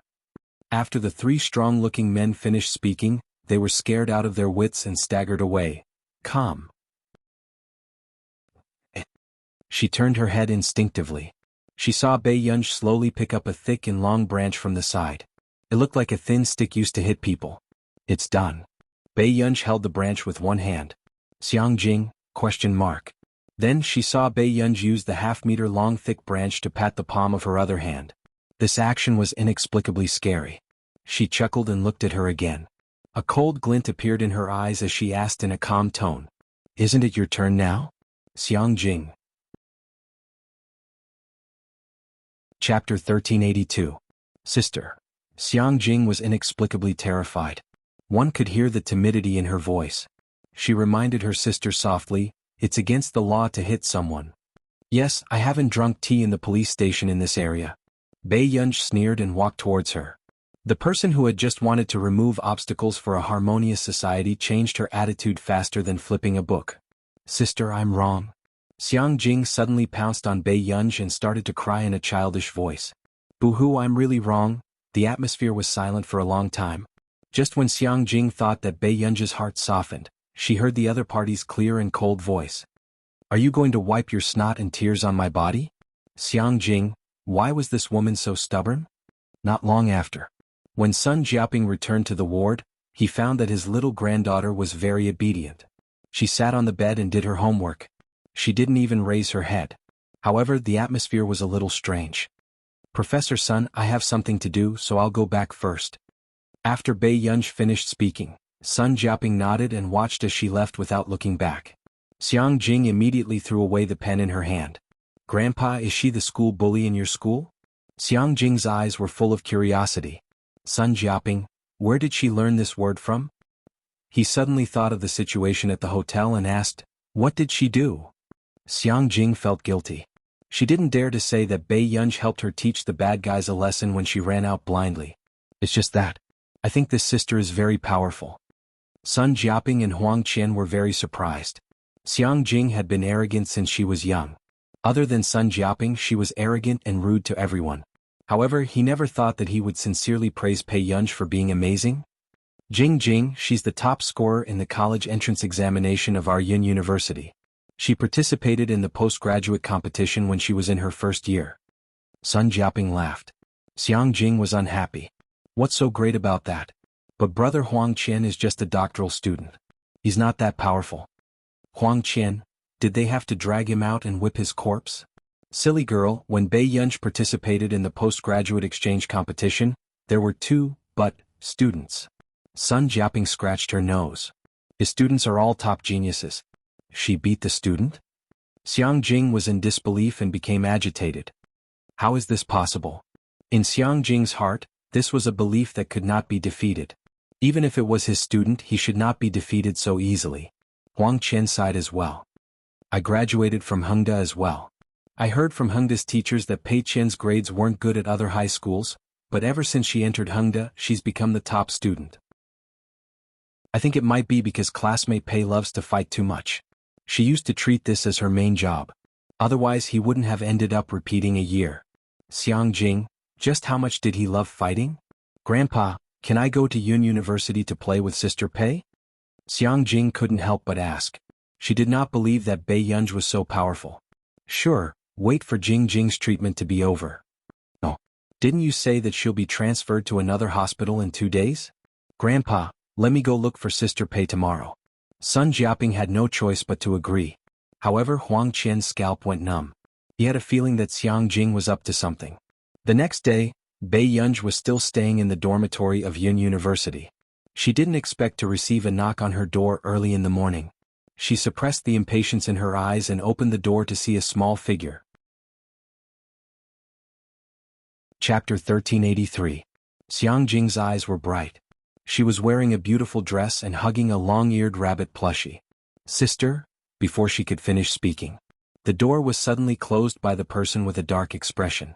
Because the soundproofing of the dormitory door was not very good, they could still hear the commotion inside. Who is it? Someone asked curiously. Bei Yunj's voice trailed over. I don't know. Xiang Jing was speechless. How could someone be so unreasonable? Fortunately, not long after, a beautiful and gentle-looking sister from Xiang Jing opened the door. Are you here to look for someone? Song Yao's lips were curved. She was wearing a light-colored sweater and her eyes made one feel comfortable. It was a pity that there was an emotionless woman beside her. Why did you let her in? Bei Yunj's tone was still a little unhappy, but her slanted eyes looked excessively beautiful. Song Yao handed snacks to Xiang Jing. She just woke up and is like this. Xiang Jing really did not understand why such a good-tempered sister would be related to Bei Yunj. Thank you, sister. Are you Song Yao? I've seen your drama. Yes. Song Yao replied with a smile, the dimples on her cheeks faintly visible. Bei Yunj turned around and saw Song Yao giving all the snacks she had bought for her to Xiang Jing. Song Yao asked with a smile, Are you here to look for Yunj? Xiang Jing nodded. Grandpa said that there's an exchange competition in school recently. There seem to be many people from Continent K. Will Sister Pei participate? Xiang Jing really wanted to see if Bei Yunj was as capable as Grandpa said. Song Yao said, I don't think so. Don't tell me you're scared? After Xiang Jing muttered, Bei Yunj had already glanced at her coldly. Xiang Jing immediately shrank towards Song Yao. Bei Yunj snorted. You still know how to hide. Hearing this, Song Yao, who was scaring the child again, was speechless. Then why aren't you participating in the competition? Grandpa said that you're very good. Those people from Continent K must want to compete with you. Xiang Jing had guessed correctly. These few days, people from Continent K had been looking for her everywhere. Wang Guanchen wanted to find Bei Yunj and take revenge on Bei Yunj. There were also people sent by Patriarch Shi to search for Bei Yunj's whereabouts. They wanted to bring her back to Continent K to hold the succession ceremony. Am I very free? After Bei Yunj finished speaking, Xiang Jing also felt that Bei Yunj made a lot of sense. Until the afternoon. She was brought to a movie and dinner by Song Yao and Bei Yunj. Xiang Jing felt as if a fishbone was stuck in his throat. He looked at Bei Yunj with condemnation in his eyes. Don't you have nothing better to do? But not long after. The class president of Bei Yunj called and said that the school was organizing a group of students to watch the competition and learn from each other. They had to go back, but Xiang Jing was very happy. However, in the Yun University competition venue, the atmosphere was a bit tense. The students from Continent K all had arrogant and mocking expressions on their faces. How many competitions have there been? Yun University hasn't even won a single competition. What's the point? That's right. A few days ago, I even heard Sun Jiaping from the physics department and Si Qingyan from the computing department mocking our Professor Wang. This made me think that they were very capable. I didn't expect them to be a bunch of boastful paper tigers. The students of K University deliberately raised their voices to mock them so that many people could hear them clearly. The students of Yun University had always been the top students that others called top students. They had never been mocked like this before. Sun Jiaping doesn't have much ability to begin with. He's just an old good-for-nothing. Wang Guanchen's voice suddenly sounded. And these words were heard by Xiang Jing and Song Yao, who had just entered. Xiang Jing was furious and rushed forward. You're the good-for-nothing. Trash. Where did you get the cheek to talk about my grandfather? Wang Guanchen's expression was extremely ugly when he was suddenly scolded by a little girl. But soon, Song Yao appeared in front of him. Student Wang should know that you scolded a professor for no reason. If the situation is serious, you will be punished. Wang Guanchen found it ridiculous. Punishment? Did I say something wrong?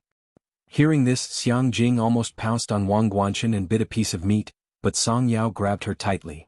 If student Wang really doesn't like Yun University, why are you still here? Hearing this, Wang Guanchen's expression darkened. Song Yao, you're really no different from Bei Yunch.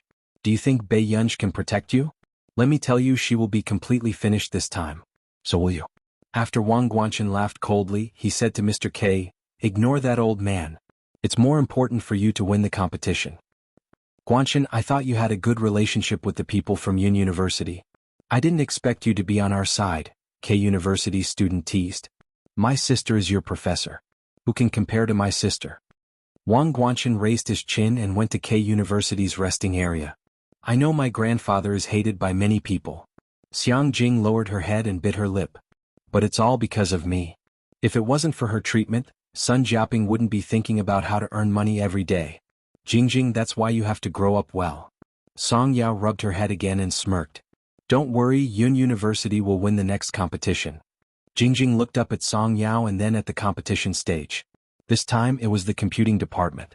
Jingjing's eyes widened when she saw someone. Jianxi. Jianxi was a famous genius in the computing department. Not only Jingjing but everyone else was also excited when they saw Jianxi. When Jianxi was in Yun University, she could be said to be the tyrant of the computing department. When did Senior Jian come back? Everyone was overjoyed. Even Qing Zihuai, who was participating behind Jianxi, was completely overshadowed. It's good that she's back. I want to see if the students from K University are so capable. It's true if they can win against our Senior Jian.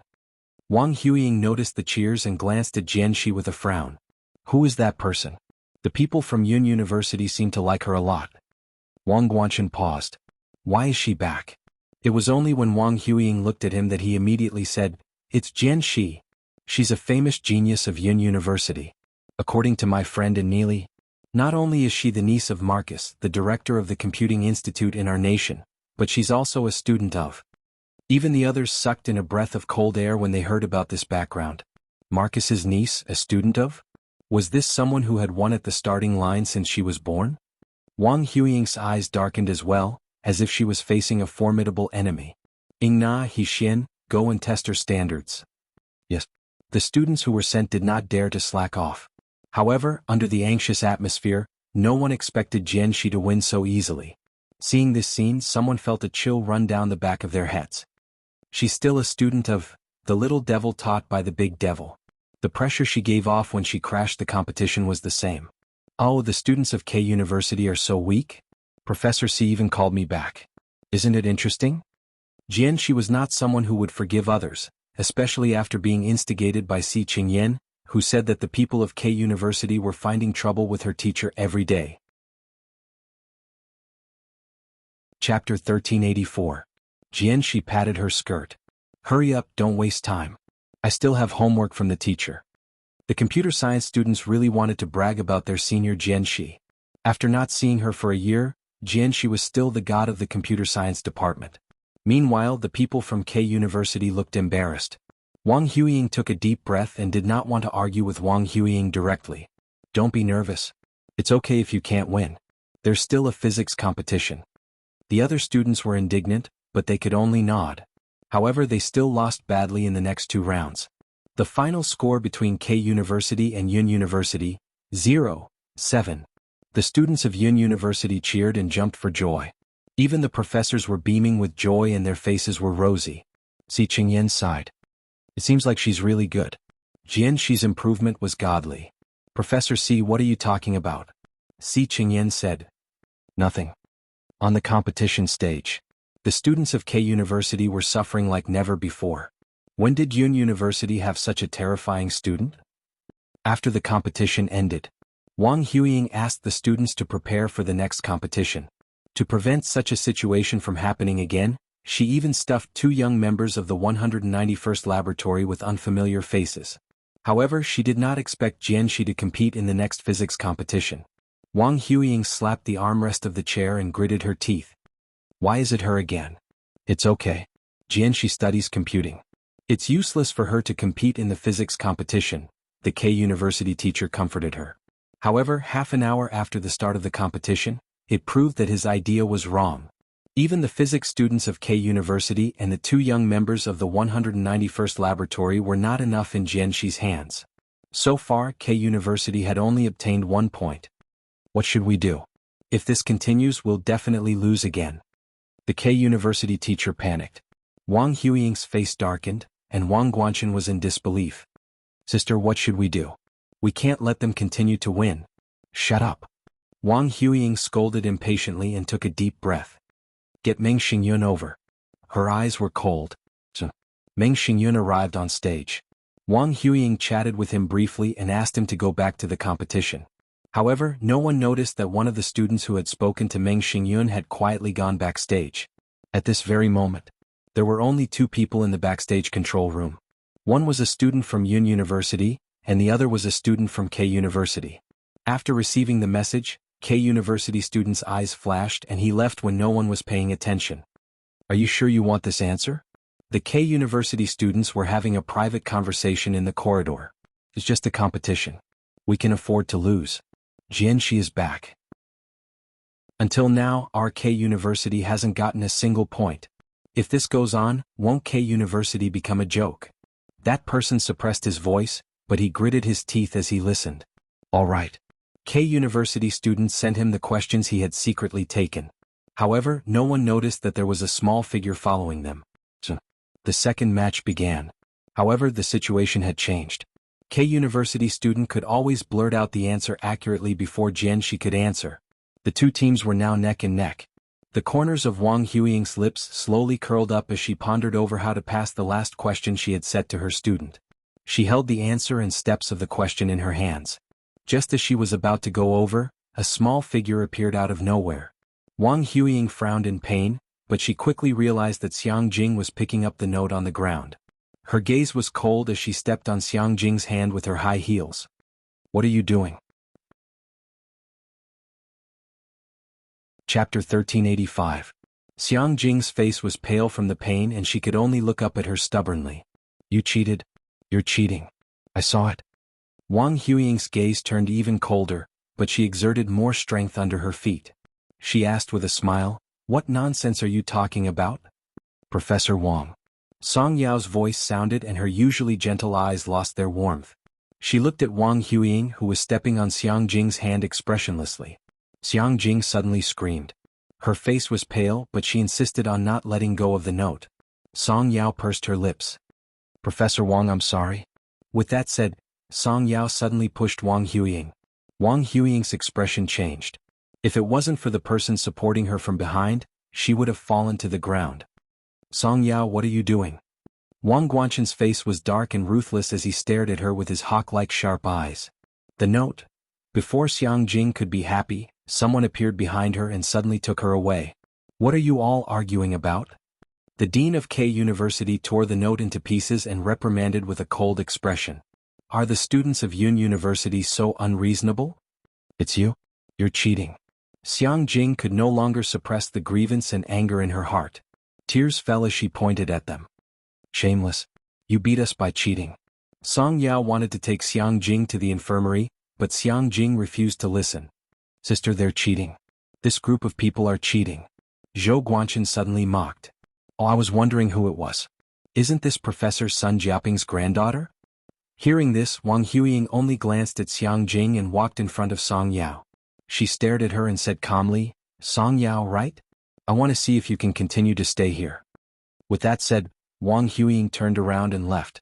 However, Wang Guanchen laughed coldly and actually walked in front of Song Yao. He raised his hand and suddenly slapped Song Yao. At this moment, even the Yun University students beside Wang Guanchen froze. This was Song Yao. Was it alright for Wang Guanchen to provoke Bei Yunj like this? How dare you hit my sister? After saying this, Xiang Jing couldn't help but get angry. She suddenly grabbed Wang Guanchen's hand and bit it hard. Wang Guanchen didn't hesitate. His face turned ferocious and he wanted to slap Xiang Jing too. However, Chu Zhixing and Lu Yuanxi, who had just arrived, immediately stopped him. What the hell? Are you hitting a child here? Lu Yuanxi's eyes were cold. When his eyes met the slap on Song Yao's face, he froze. Sister Yao, your face. After all, it was the strength of an adult man. Song Yao could not stop him at all. Everything happened too suddenly. After Song Yao regained her senses, she could only ask, "Can you send Xiang Jing to the infirmary?" *CK he even hit a girl? Lu Yuanxi was furious. But in the next moment, a voice sounded not far away. "What are you guys doing? I asked you to buy something for me. Are you avoiding me?" Bei Yunji chewed her gum and looked at Lu Yuanxi and Chu Zhixing, who were standing out in the crowd, with a faint smile. Lu Yuanxi couldn't suppress his anger and asked with a fake smile, "Bei Yunji, your Tian has been bullied and you're still asking me for food?" However, the meaning of this sentence in the ears of the couple fans was, "Your wife has been bullied and you still have the cheek to eat?" Just as expected. The casual smile on Bei Yunji's face disappeared and her eyes seemed to be covered with a layer of coldness as she walked quickly in front of them. When Bei Yunji saw the red mark on Song Yao's face, the anger in his eyes could not be suppressed and he suddenly asked with a smile, "Who the *CK hit you?" Chapter 1386. It was almost everyone's first time hearing Bei Yunji scold her like this and they were quite angry. Bei Yunji turned around and glanced at everyone. Her faint smile made people's scalps turn numb. "What do you mean? Do you think I'm dead?" "Yunji?" Song Yao grabbed Bei Yunji's hand but struggled free silently. Bei Yunji walked in front of Wang Guanchen. "Is that you?" Wang Guanchen was still reckless and arrogant. "What's wrong?" "She was disrespectful to my sister just now." Before he could finish speaking, Bei Yunji suddenly raised her leg and kicked him in the chest. Wang Guanchen was like a broken kite as he flew back 1 to 2 meters. Then his face turned pale and his expression was ferocious as he clutched his chest in pain. It was obvious that he did not expect Bei Yunji to be so daring. "Student Wang? I think I'm starting to like you a little." Bei Yunji looked down carelessly and snorted. She walked over and squatted down, patting his face lightly. "I like you so much that I'm starting to think about which cemetery in Yunqing you should lie in." There was a unique friendliness in her clear voice, but it made people's hair stand on end. Someone come quickly." Wang Guanchen was so scared that his body turned cold. However, before he could call for help, Bei Yunji suddenly stood up and stepped on his forearm mercilessly. The sound of bones breaking was crisp and Wang Guanchen's scream made people's backs turn cold. However, Bei Yunji only used the soles of her feet to slowly crush him. She smiled slowly and asked, "Classmate Wang, can we talk some sense into each other?" This scene was traumatizing to the onlookers. Was there someone who broke someone's hand while asking if they could be reasonable? At this moment, even Xiang Jing could not help but look at her injured hand, then at Wang Guanchen who was not far away. Her scalp turned numb. She suddenly realized how arrogant she had been in front of Bei Yunji in the past, testing the edge of danger. "Won't sister be expelled?" Chu Zhixing and Lu Yuanxi stopped Song Yao and did not let her see this bloody scene. Chu Zhixing nodded.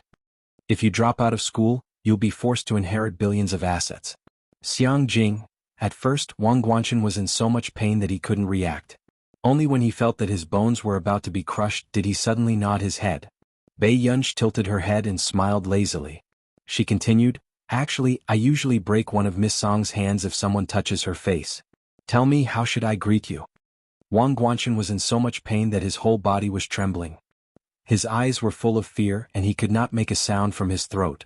Bei Yunji's lips curved into a smile as if she was trying to negotiate with him. Crippled one hand. That's not enough, right? When the surrounding people saw this scene, no one dared to intervene. Everyone knew that they could touch anyone in Yun University but not Song Yao. Besides, many people in school had a good impression of Song Yao. To the extent that there were even some students who coincidentally blocked the scene in the name of being spectators. When Wang Huiying heard the news, Wang Guanchen was almost beaten to death. Professor Wang, bad news. A student from Yun University hit Brother Chen. What? Wang Huiying's expression changed. She threw the glass of water on the table and rushed over. Who's courting death? How dare they hit someone from the Wang family in broad daylight? Wang Huiying looked at the dense crowd and gritted her teeth. Get lost. Chapter 1387. When Wang Huiying pushed through the crowd, Bei Yunji had a baseball bat in one hand and a baseball in the other. The baseball bat was still pressed against Wang Guanchen's back. Are you crazy? Who did this? How dare you touch someone from the Wang family? After Wang Huiying finished speaking, she stared at Bei Yunji's back view gloomily. She didn't recognize any familiarity. Miss Wang, you're here? When she heard this familiar voice, Wang Huiying froze. Then she saw Bei Yunji slowly turn around. It's you? Wang Huiying's pupils shrank. Her anger dissipated instantly and was replaced by fear. She shook her head crazily and said, "Impossible. You're not a student of Yin University. I've never seen you in the computer science department." "Who said I'm in the computer science department?" Bei Yunji kicked Wang Guanchen slowly in front of her. He looked unscrupulous and said, "Didn't your good brother tell you that I'm in the physics department?" "What?" Wang Huiying's face turned pale. The people around them were even more confused. No one could understand the situation. Professor Wang, who had always been arrogant, seemed to be an old acquaintance of Bei Yunji. It was obvious that Wang Huiying was afraid of Bei Yunji. "Sister?" When she heard Wang Guanchen's voice, Wang Huiying calmed down and said, "Bei Yunji, you're just a student. How dare you hit someone? You're a professor, so you can step on a child's hand?" Lu Yuanxi mocked. Bei Yunji looked at Xiang Jing and saw that her hand was injured. "Wang Huiying, you're capable now, aren't you?"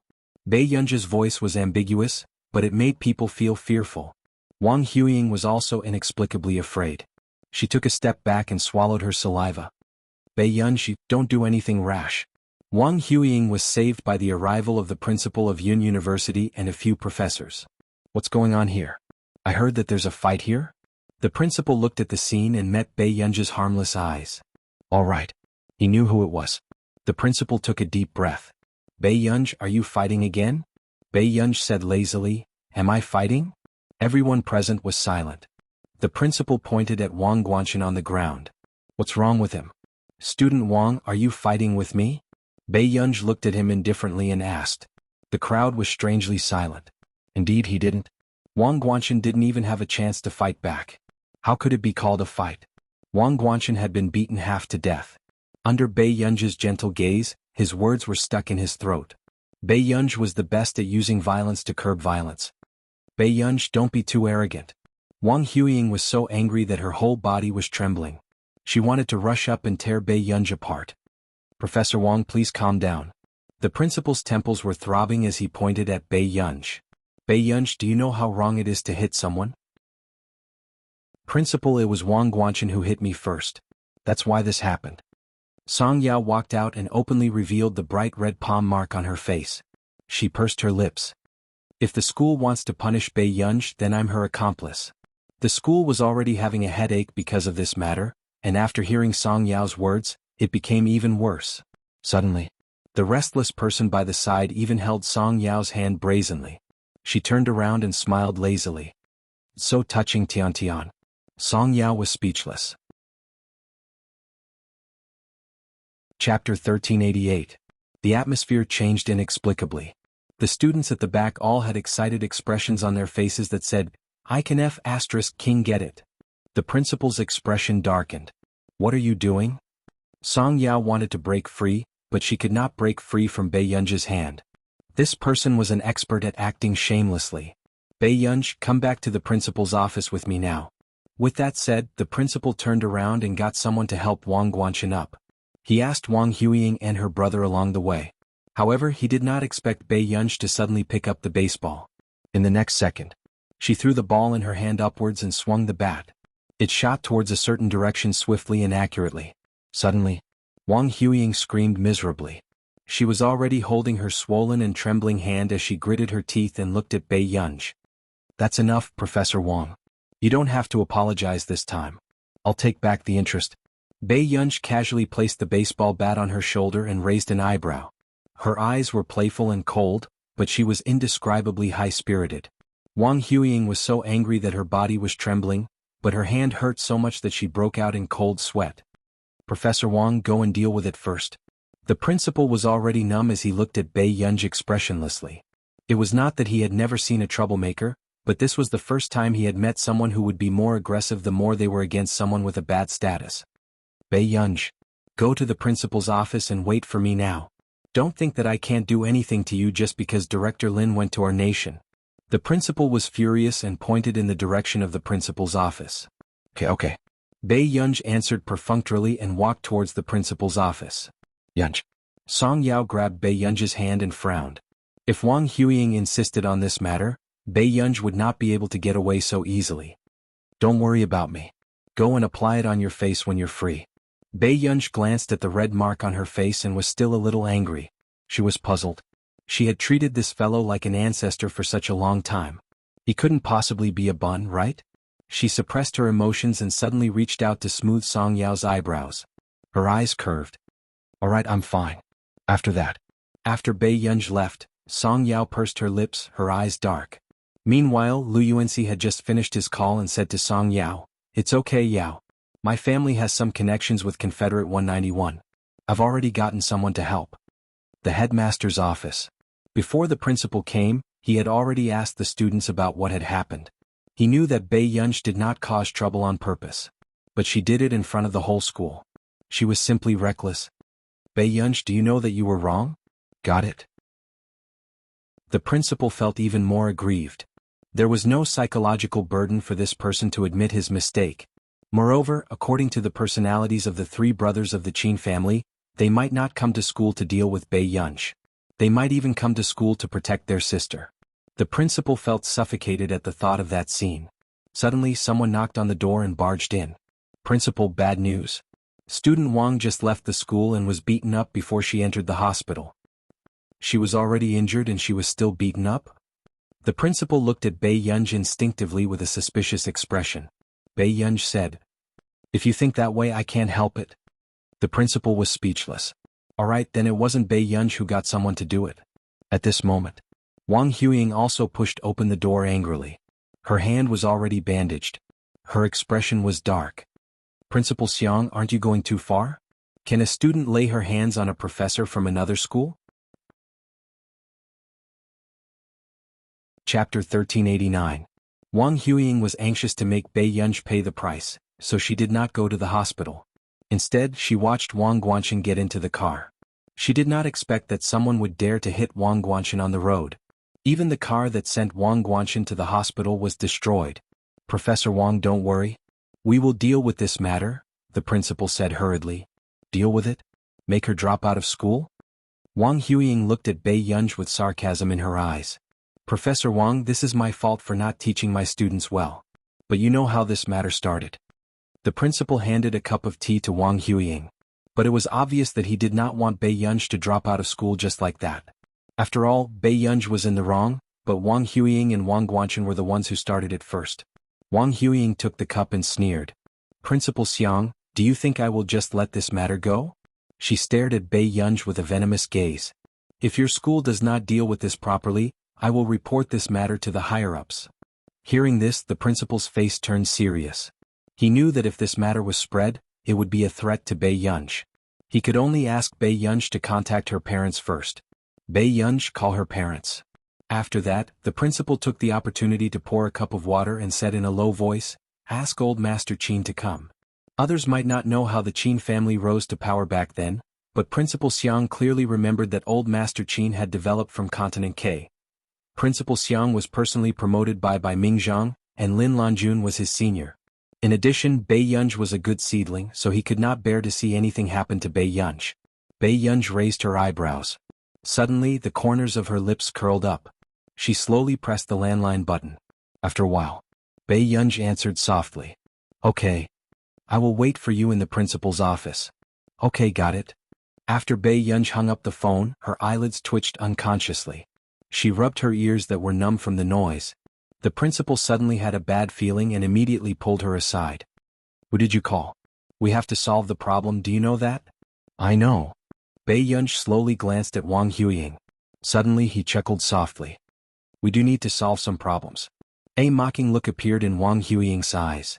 The injuries on Wang Guanxin's body were indelible evidence. She wanted to see how long Bei Yunj could be so arrogant. "Bei Yunj, if you drop out of school and apologize to me, I won't hold you responsible. Otherwise," Wang Huiying raised her chin proudly. "Otherwise, I won't let Song Yao off." "Miss Wang, have you forgotten?" Bei Yunj sneered and suddenly asked slowly. Wang Huiying frowned and looked at her coldly. A short while later, Bei Yunj walked in front of her and placed his hand on her bandaged hand. He lowered his head and slowly tightened his grip. Wang Huiying's face was pale, but the last sentence made her forget to resist. She only heard Bei Yunj's emotionless question. "Isn't it up to me whether Confederation 191 wants to raise a few dogs in the future?" Wang Huiying suddenly remembered. She heard that the head of the Shi family really hoped that Bei Yunj could inherit Confederation 191 this time.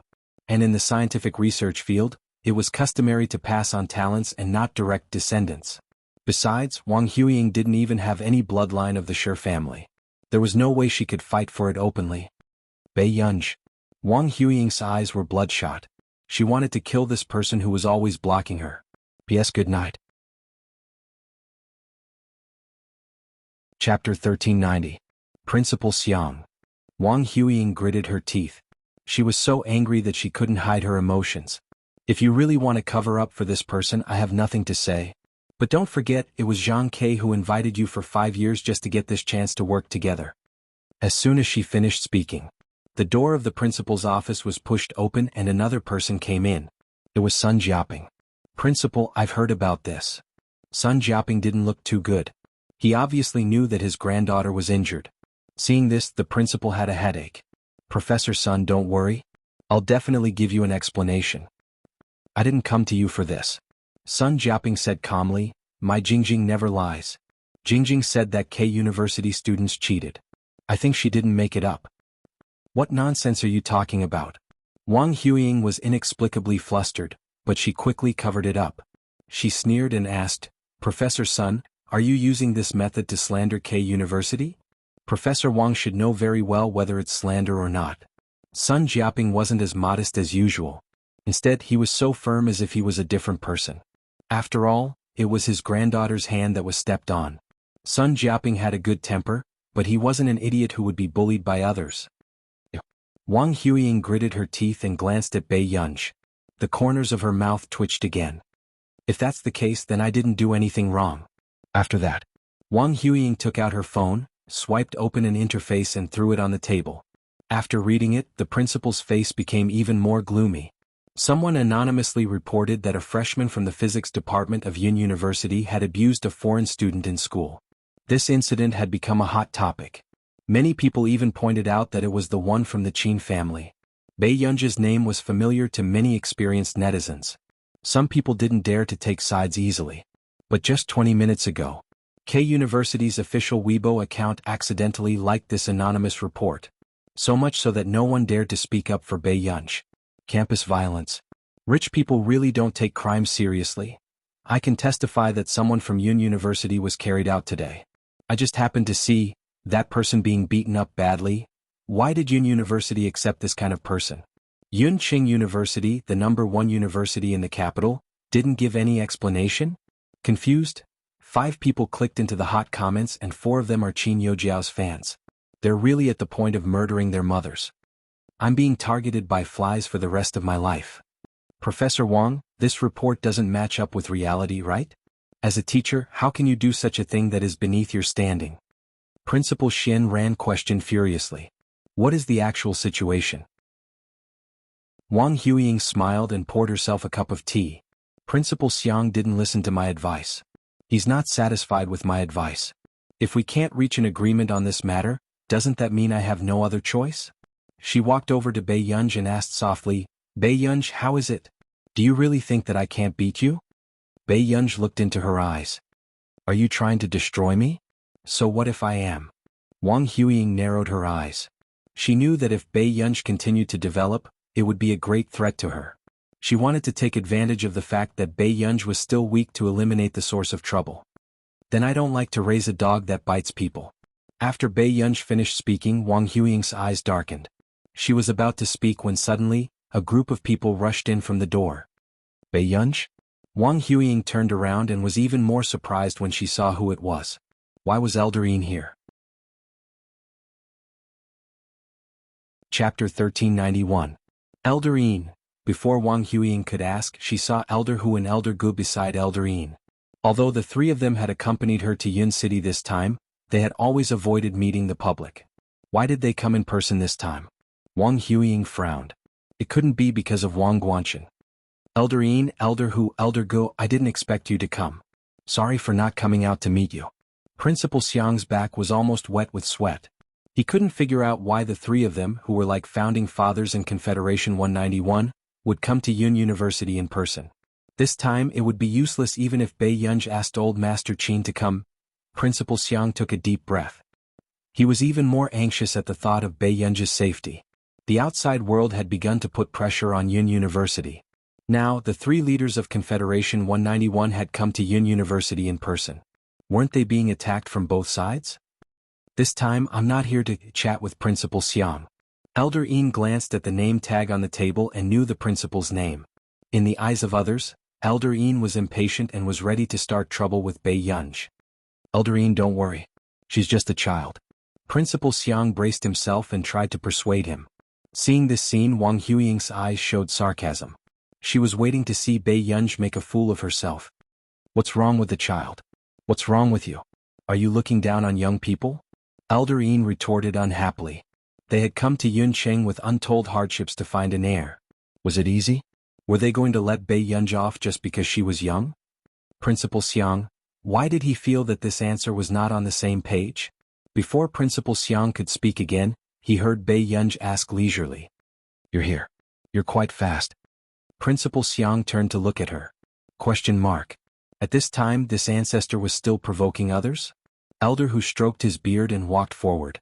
I'm afraid you'll run away. Principal Xiang, it was over. This time, even old Master Qin couldn't protect her. But unexpectedly, just when Principal Xiang thought that Elder Yin was going to scold her seriously and coldly, Elder Yin's face was really stern. Then he went up and snatched Bei Yunji's cup. Tell me about it first. When are you going back with us to hold the succession ceremony? Bei Yunji, Principal Xiang. What was going on? Elder Yin? What do you mean? Wang Huiying was in disbelief. Wasn't the laboratory planning to give up on Bei Yunji? We'll talk about it when we get back to Continent K. Bei Yunji leaned lazily on the sofa and covered her face with an open book. Aren't you being shameless? Elder Yin was furious. He had finally found a successor who was more outstanding than Shernani, but this guy was so difficult to deal with that he was not on the same level as Shernani. Principal Xiang had never thought that one day with his own eyes, he would see with his own eyes that a mysterious and proud research organization like the Confederation 191 would start a chase after her drama in his principal's office. I said I'd consider it, but that doesn't mean I'll accept any mess. Bei Yunji's tone was indifferent. It was only then that Elder Yin realized that something was wrong. Yunji, are you angry? But I didn't provoke you recently, did I? I didn't call you in the middle of the night either. Elder Yin was about to act pitiful when he was tugged by Elder Gu, who gestured for him to look at Wang Huiying beside him. The moment he turned around, his eyes met Wang Huiying's furious gaze. Why was this person here? Chapter 1392. Elder Yin chose his words carefully. Do you have a conflict with Bei Yunji? Wang Huiying's expression darkened. Elder Yin, Bei Yunji accused me of cheating and even slandered our K University and the reputation of Confederation 191. Even my cousin Wang Guanchen was injured by her. Shouldn't you uphold justice for me? The principal hurriedly said, I'll apologize to you for Bei Yunji hitting someone, Elder Yin, but Yunji isn't a bad person. Who would have thought? Hearing this, Elder Yin laughed loudly. Hey, Principal Xiang, what are you saying? Isn't it normal for children to fight? It's not a big deal. It's fine for boys to get injured. I often got injured when I was young too. The principal's eyelid twitched. Thank you for your understanding, Elder Yin, but now, student Wang Guanchen is already in the hospital. Elder Yin and the other two looked at Bei Yunji at the same time. She was indeed not a good person.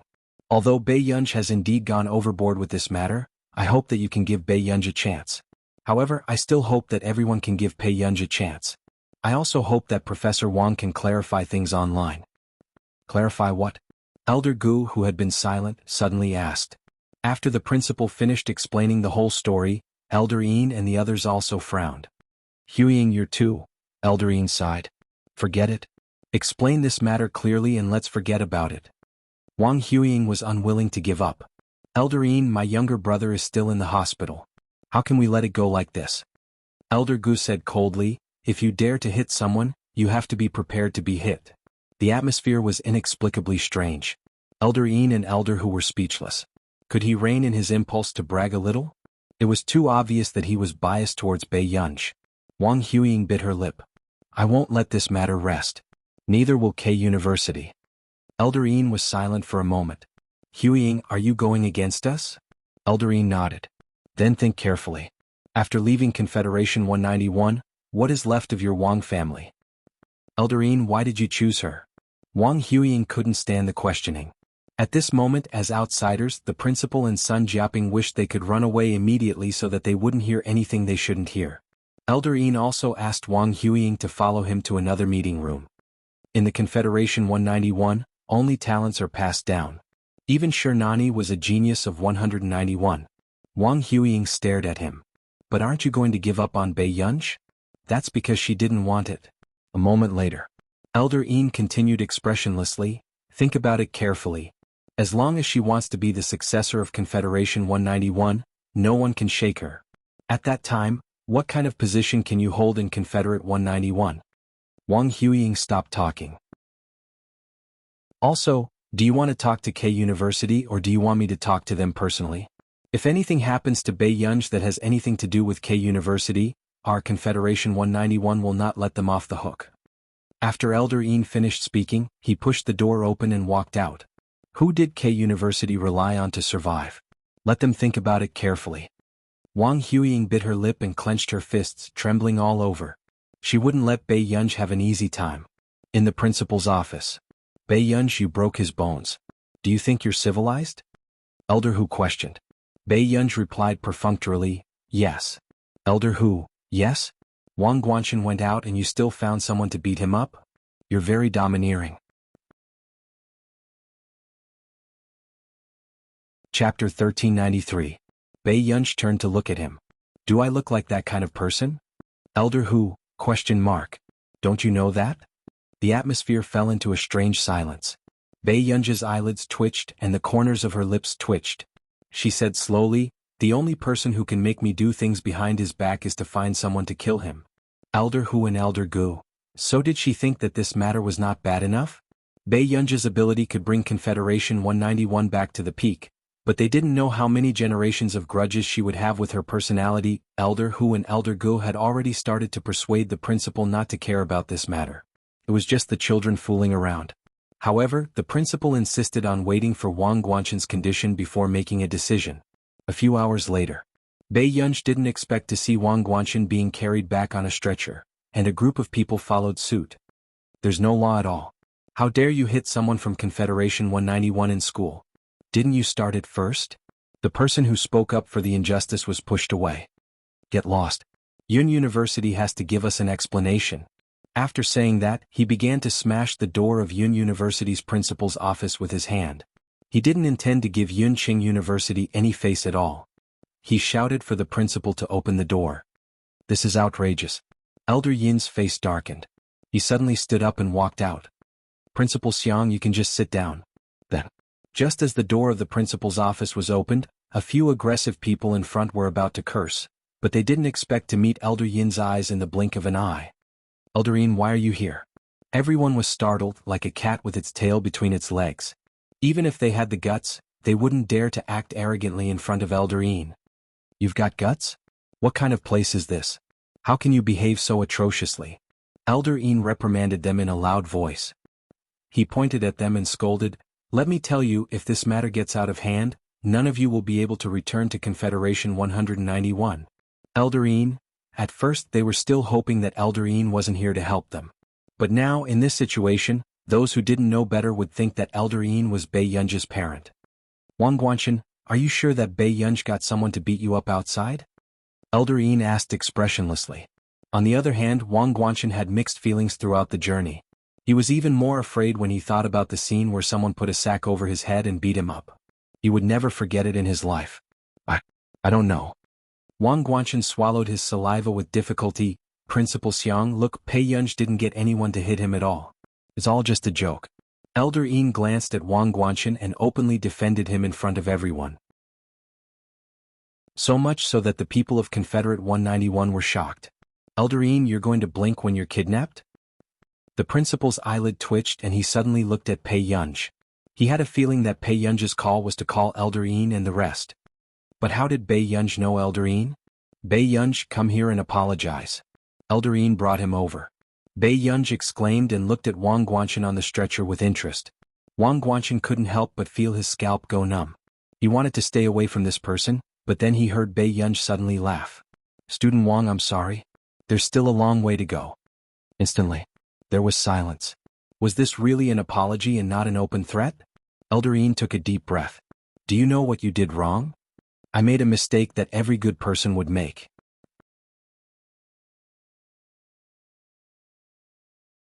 Chapter 1394. Eldarine took a deep breath. What was she doing? Was this a declaration of justice? Didn't she know whether she was a good person or not? Elder Gu turned around and said, Principal, she's already apologized. There's no need to continue pursuing the matter, right? This was the first time the principal had met someone who thought he was too troublesome. Bei Yunsh, remember this punishment. Don't mess around in the future, understand? Otherwise, Yun Qing would be overturned by her sooner or later. Okay. Bei Yunsh thought for a moment and nodded. When she walked slowly in front of Wang Guanchen instinctively covered his face with his hands in fear. It was as if he was afraid of being beaten. Bei Yunsh thought of how Wang Guanchen had been beaten up on the way and raised her eyebrows. She left without asking anything. It was only the next day that she found out that she was on the trending list again. Sure, you're playing dirty with me. Bei Yunsh had just finished showering after her morning run. When she saw the news, she slowly wiped her wet hair and her sneer made one's heart palpitate. Even Jian she lost in the last round of the competition yesterday. Song Yao frowned and thought of Xiang Jing again. K University was really planning to win by hook or by crook. Really? Then I have to go and see if our Jianxi is crying. Bei Yunsh said with interest. Usually, when Batiki and Jess finished the experiment in a few hours the next night, they would run over and cry silently.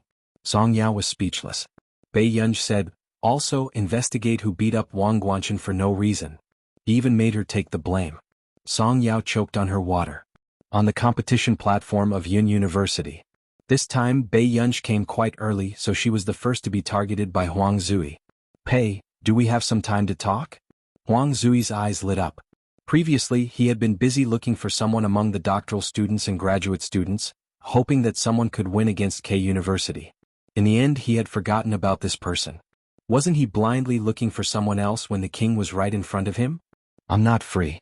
I still have to write a reflection. Bei Yunsh bit the soy milk wrapped in a transparent bag and planned to pull Song Yao away. If you win, I'll plead for you. The punishment has also been rescinded. Bei Yunsh turned to her. All the punishments for this year? Huang Zui, was he trying to take advantage of the situation? Backstage, Bei Yunsh decided to tell Huang Zui the truth. Actually, I was planning to come.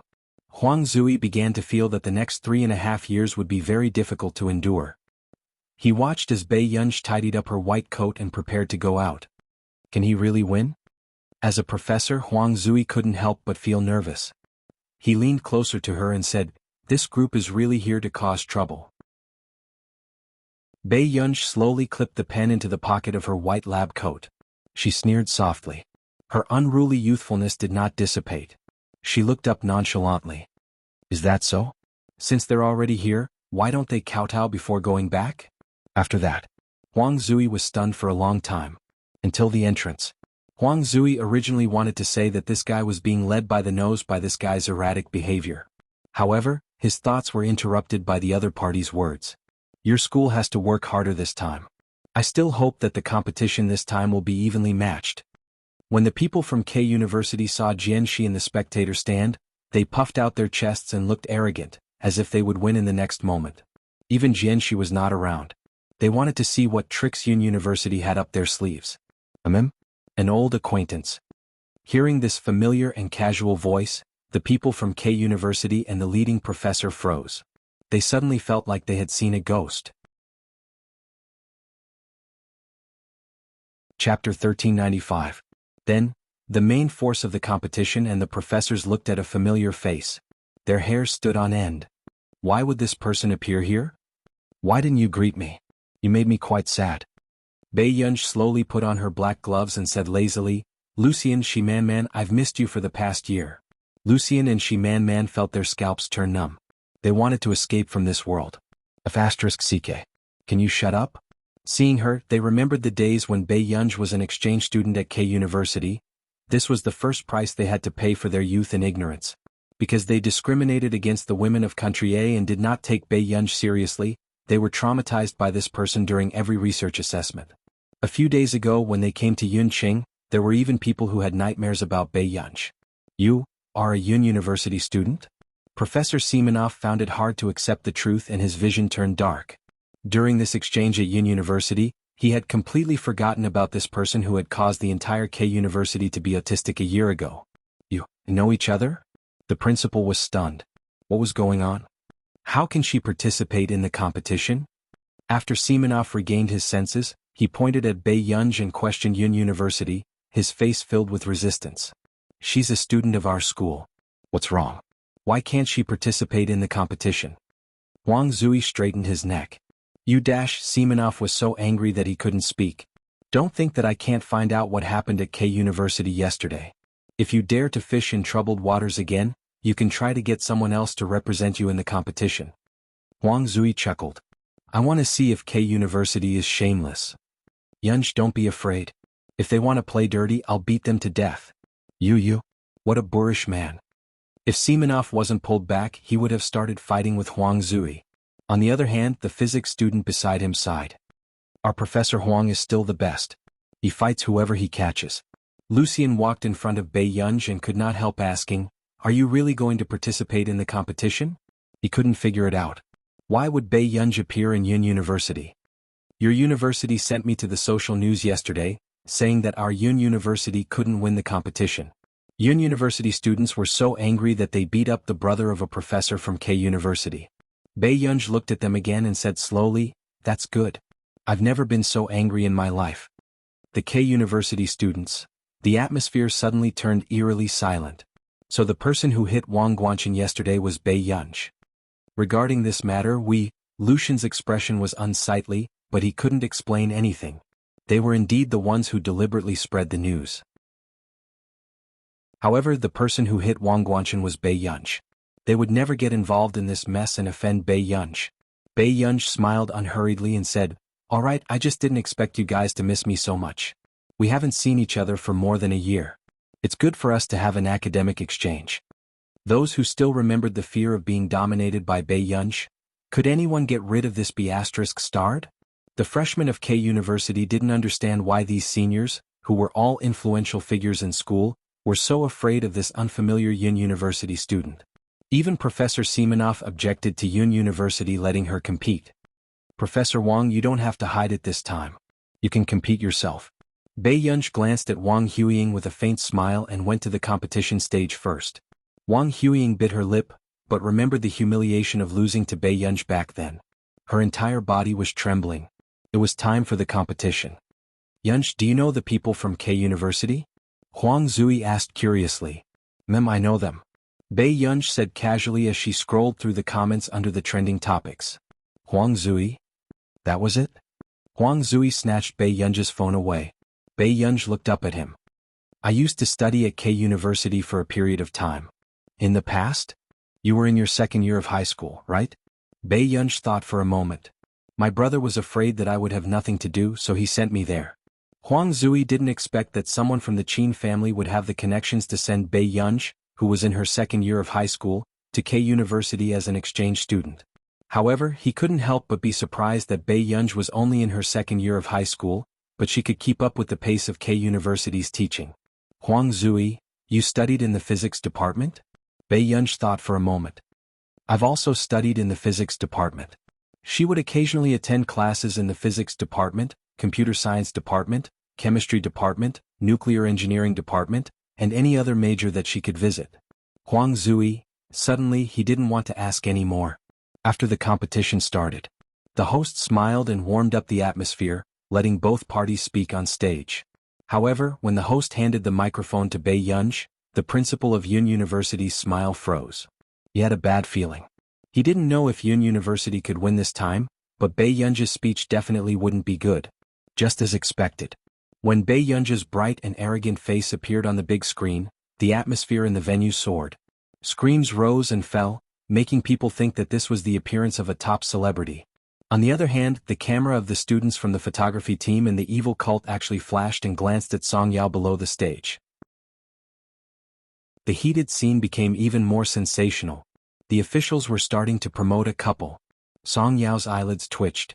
Junior, you're so popular. Don't you have anything to say? The senior hostess asked with a smile, and her eyes were shining.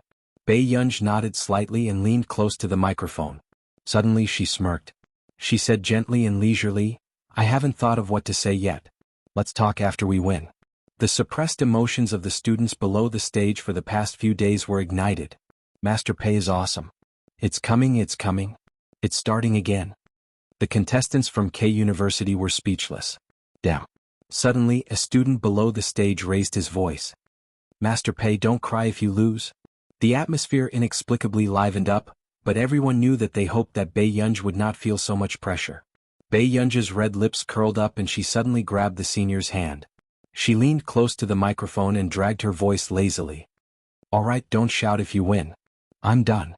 This woman is being dirty in public." Bei, let go of senior's hand, do you hear me? The host blushed. Bei Yunj retracted her hand and tilted her head with a smile. It was as if she had heard the words below the stage, but could not hide her high spirits and frivolous arrogance. Seeing this, Bei Yunj's young fans in school almost lost their blood.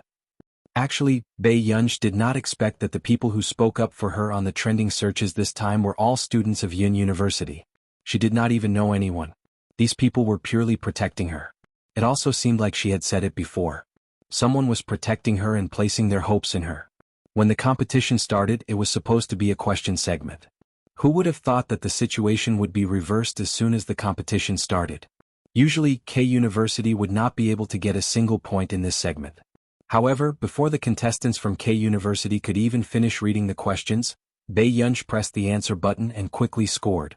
It was as if everyone was accompanying her through the process. All the contestants in the venue were under her control. Before long, the freshmen from K University finally understood why the seniors and professors did not want this person to participate in the competition. Chapter 1396. With this speed of answering questions, was he still a human? Moreover, they realized that as long as Bei Yunj held her hand and smiled at them, it meant that Bei Yunj would not give them a single point. As a result, they were terrified when they saw Bei Yunj smiling. Not only were the K University teachers and students doubting their lives, but even the Yun University professors were puzzled. Were they the ones who taught this person? The professor hesitated. "Principal, if this goes on, I'm afraid K University won't be able to get a single point, right?" Unexpectedly, the principal came back to his senses and suddenly sighed. "The money I lost to the old master at the gambling table back then was not a loss." The professors were speechless. They did not expect the principal to win this year's top scorer at the gambling table. After K University lost the first round with 0 points, the arrogance of the K University students was instantly dispelled. Xiang Jing, who was below the stage, insisted on watching the competition despite her injuries. She did not expect to see Bei Yunj on stage today. However, what surprised Xiang Jing even more was that Bei Yunj on stage was more cold and high-spirited. It was simply enough to make one's heart go crazy. Xiang Jing's little face was filled with admiration. It was as if she had only truly gotten to know Bei Yunj today. "Brother Huang Qian, is Sister Pei going to win?" Huang Qian's eyes were filled with admiration. "She's definitely going to win." In yesterday's competition, K University still had room to retaliate against Jian Shi. But this time they were being taught a lesson by Bei Yunj. Xiang Jing's eyes lit up when she heard this.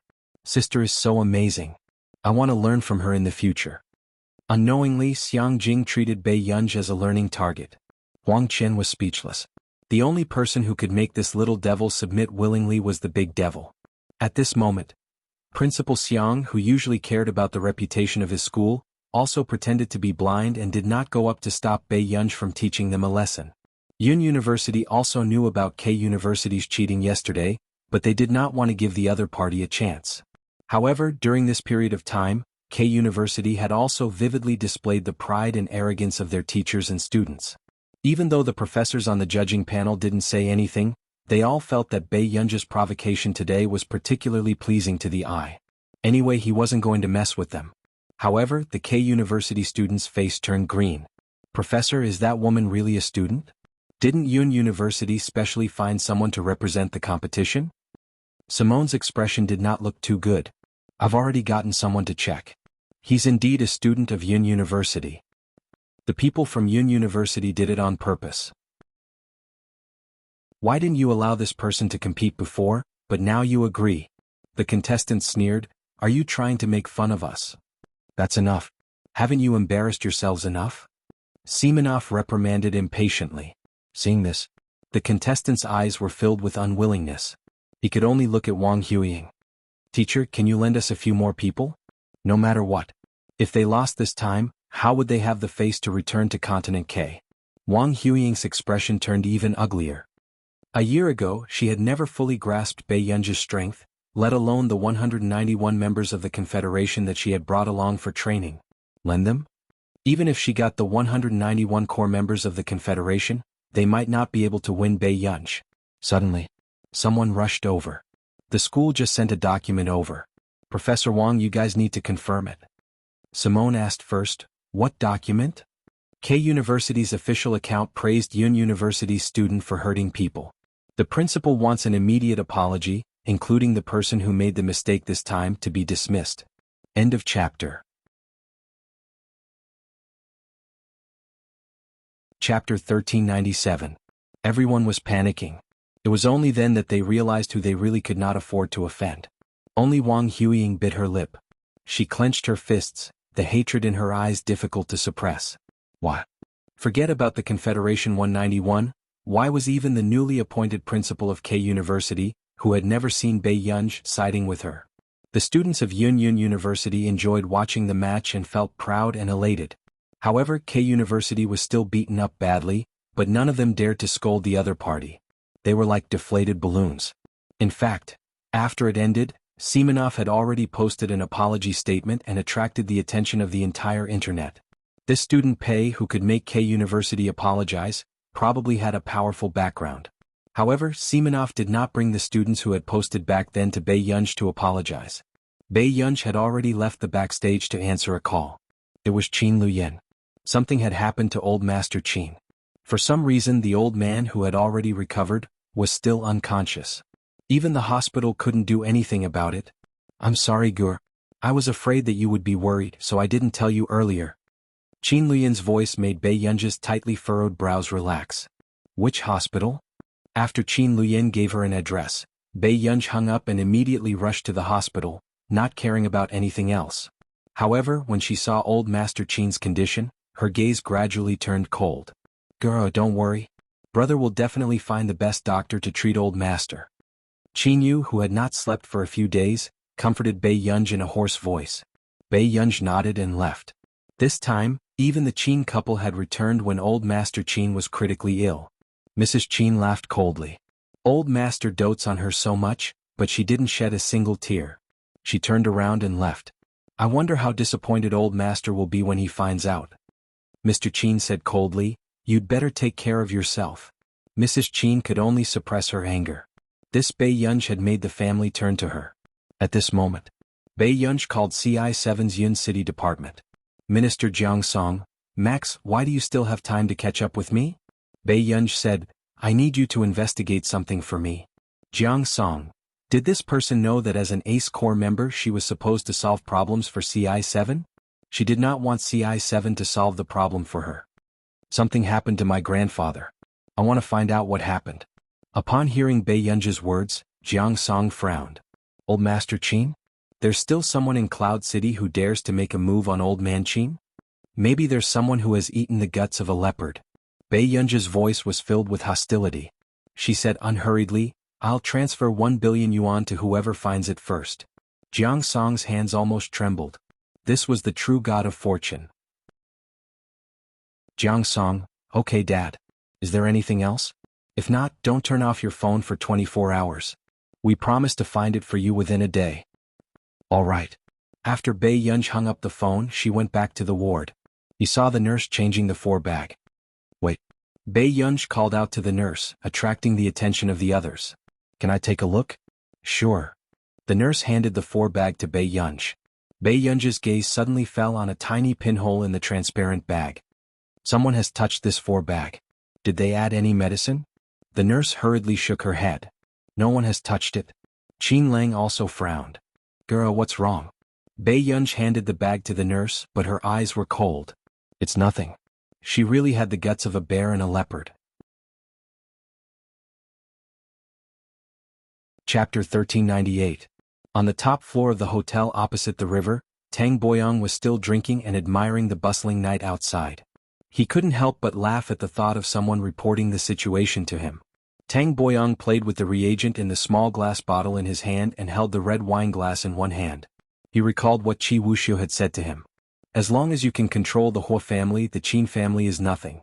This was something good that Qi Wuxiu had sent him. It could make people fall into a coma unknowingly and create the illusion of a natural death. However, the juniors of the Qin family had indeed done their best for Old Master Qin. The Qin family had discovered it too quickly. Otherwise, Old Master Qin's corpse would be cold now. How is it? Is it done? Qi Wuxiu called him. The Qin family hasn't issued an obituary statement yet. He's probably still alive. Tang Boyong could already imagine that arrogant girl crying on the bed right now. Qi Wuxiu laughed out loud. You're really ruthless. You don't even care about your son. That silly girl from the Qin family is worthy of my son? What a joke. Tang Boyong mocked. With this family background, she's more like my son's mistress. Since Hua Shidu couldn't stop the losses in time, he had to have a backup plan. He had to let that girl from the Qin family know that she shouldn't have wishful thinking. After Old Master Qin's accident, no one outside knew. Bei Yunj looked the same as usual, but for some reason, he felt that the air around her was much colder. Do you want to go down and eat something? Qin Lang asked softly. Bei Yunj happened to call. She got up and was about to go out, but she did not expect to bump into Qin Luyin talking to a strange man. She only glanced at him indifferently before turning to leave. However, the strange man could not ignore Bei Yunj's existence. That is, don't tell me the Jie family wants to take advantage of my sister? Qin Luyin's dark eyes did not waver, and he could not tell what he meant. You must be joking. However, we are family. Jie smiled and said, my family asked me to come and take a look when something happened to Old Master Qin. You guys are quite well informed. Hearing the mockery in Qin Luyin's words, Jie only smiled and said, Co Qin, I just hope that you can consider my suggestion. Qin Luyin knew very well why this person was here. Back then, for the sake of old Madame Qin, Old Master Qin severed his father-son relationship with the head of the powerful Jie family in Continent K. He even came to Yunqing alone to find a wife and change his surname. However, he did not expect that after so many years Old Man Qin was still able to start from scratch, but the Xie family was already at the end of its days. Therefore they were still thinking about the Jie family branch, in Yunqing. They could choose a new successor and let the Jie family gain a foothold in Continent K. Unfortunately, Qin Luyin knew how cold-blooded the Jie family was. In his previous life, the Qin clan was tragically exterminated, but the Xie clan never appeared from the beginning to the end. Now he was trying to get him to go back because he saw that the Qin family was developing day by day and knew that Qin Luyin was extraordinary. They didn't care if the Qin clan members were dead or alive. Really? When the old man wakes up, I'll ask for his opinion. After that, Qin Luyin turned around and left, leaving Jie with an ugly expression. He suddenly noticed Bei Yunj, who was on the phone at the end of the corridor. Max, we've already investigated this matter. But it won't be a good thing for you if we find out. Chapter 1399. Bei Yunj waited for him to continue. Jiang Song said, It's Tang Boyang's men. Bei Yunj's eyes darkened as she asked, Are you sure it's him? Very sure. Although Tang Boyang didn't meet that person, there are 3 phone records. Jiang Song frowned. Max, I suggest you investigate him again. Time was tight, so I didn't investigate further. However, the person who contacted Tang Boyang is from Continent K. I got it. Thank you. Bei Yunj replied, The money will be transferred to the account later. With that said, Bei Yunj saw Jie walking towards her from the corner of her eye. She hung up the phone and prepared to leave. However, Jie called out to her. You're Bei Yunj? I'm not in charge of the company. It's useless to look for me. Bei Yunj glanced at him and left without saying anything. This attitude stunned Jie. Why did he feel that this Bei Yunj was even harder to deal with than Qin Luyin? She was clearly young, but her gaze and natural aura already made people not dare to act rashly. The people from the Qin family are all outstanding. After Jie came back to his senses, he became more interested in Bei Yunj. In the basement of Mu's bar. The room was dark and the atmosphere was oppressive. The most eye-catching thing was a huge spinning roulette and a young man who was tied up inside. Master Du, Miss Pei has also heard the news. Zhou Yu hurried over and glanced at the pale young man before continuing. The man replied indifferently. He raised his peach blossom eyes and looked at the roulette. He asked indifferently, "Why? Are you not going to tell me?" The young man was trembling all over. He had never expected to be kidnapped here. He had never thought that he would be interrogated under torture one day. After all, he was also a member of an extremist organization in Continent K. He had done many things like kidnapping and extorting confessions from others, but he had never suffered this. Let me go. Please. The young man's voice was trembling. It was obvious that he was very afraid of the man in front of him who was dressed in a neat suit and looked even more noble. The fear and pressure this man brought to him was even greater than that madman Chi Wuxia. "I'll give you some time to think about how to answer me." Huashidu knocked on the table with his knuckles, and Zhou had already gotten someone to stop the wheel. At this time, however, Huashidu stood up and walked to the cabinet at the side. He slowly took a few darts. He said casually, "Let's play a game first to relax." The young man was even more alarmed when he saw this. No. However, very quickly Huashidu had already walked to the opposite side of him. Before the young man could regain his senses, the first dart had already been thrown. A blood-curdling scream rang out in the dark room. The dart only brushed past the side of his head and landed firmly on the board behind him. The young man's ears were burning as the sharp edges of the dart brushed past his ears, causing him to bleed. First question: why did Chi Wuxia want to harm Elder Qin? With that, the second dart with a cold luster was thrown out while the young man was tense. With another shrill scream, the tip of the knife stabbed into the board beside his carotid artery. The young man felt the burning sensation of his skin being destroyed. He also felt the madness of the god of death brushing past him. "Don't continue. I beg you, don't continue." The young man's eyes were bloodshot as he muttered. He was so cold that he trembled. He had already been forced to the point where his nerves were failing and he was extremely weak. Chapter 1400. Before today he had even told Zhou that he was not afraid of death. However, when death was not under his control, living became even more torturous. He would rather Huashidu give him a quick death. Is the second question because of Lin Lanjun? The young man's scalp turned numb. He did not expect Huashidu to guess so quickly. Just as the young man was in a daze, Huashidu threw the dart on the table and picked up a clean white towel to wipe his hands. "It seems like it's really because of Director Lin." The young man looked up abruptly and suddenly realized that Huashidu did not expect him to answer at all. He was just trying to make him suffer a mental breakdown before throwing out the answer he had guessed and seeing his reaction. He was completely creeped out by this man. This was the scariest person he had ever seen. After getting the answer he wanted, Huashidu did not care about the young man's life. After Zhou gestured for someone to put the young man down, he extended the rod and swung it at his back ruthlessly. The young man curled up and trembled in pain. "Take him away," Zhou said expressionlessly. "Yes." The two bodyguards in black left with him. "Master Du, I will find someone to protect Director Lin, but Miss Pei," Zhou probed. After all, Tang Boyong was still Huashidu's father. However, according to Bei Yunji's temper, Tang Boyong would probably not have a good ending if he knew. "Let's go to the hospital." Huashidu walked out and there was no emotion in his calm tone. "Tell the old master to keep his mouth shut." "Yes." Zhou immediately answered. However, what Zhou did not expect was that Huashidu did not mention anything about Tang Boyong when he went to the hospital. Instead, he went to take Miss Pei for a meal, in the hospital. When Qin Yu saw Huashidu appear in front of him in a finely tailored black suit with an impeccable appearance, his expression darkened.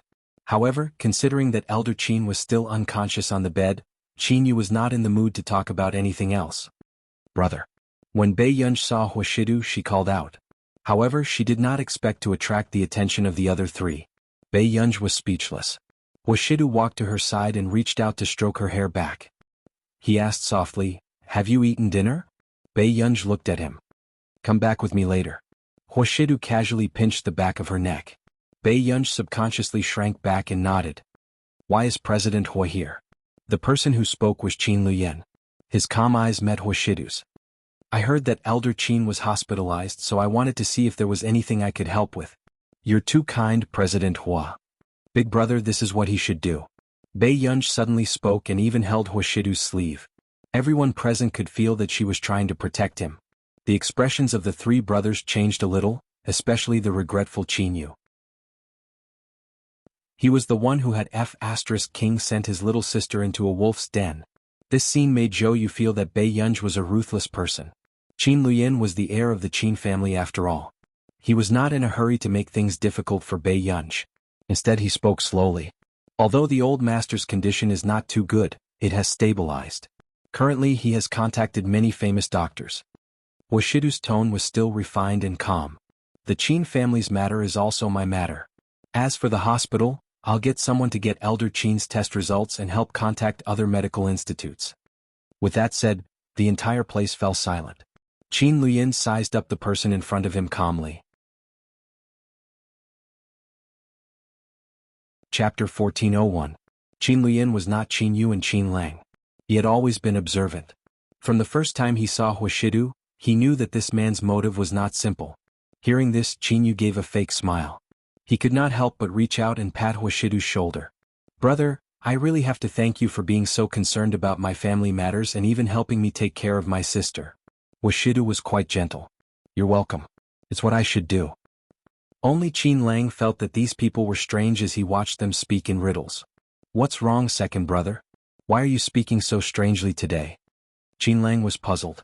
Wasn't President Hua Qin Yu's brother? Why was he like a plastic brother who had fallen out with him today? Qin Yu's smile became even uglier. "Really?" Qin Lang was speechless. For some reason, seeing Qin Yu and Qin Luyin like this, he had a bad feeling.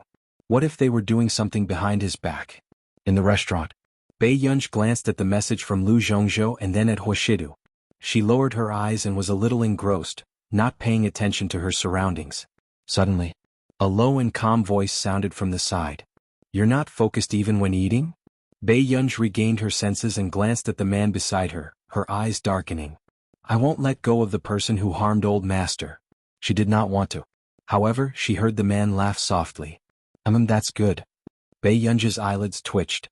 Before she could speak again, the man suddenly reached out and rolled up her sleeves. She heard the man say carelessly, "Yunin, no one can make you lower your head.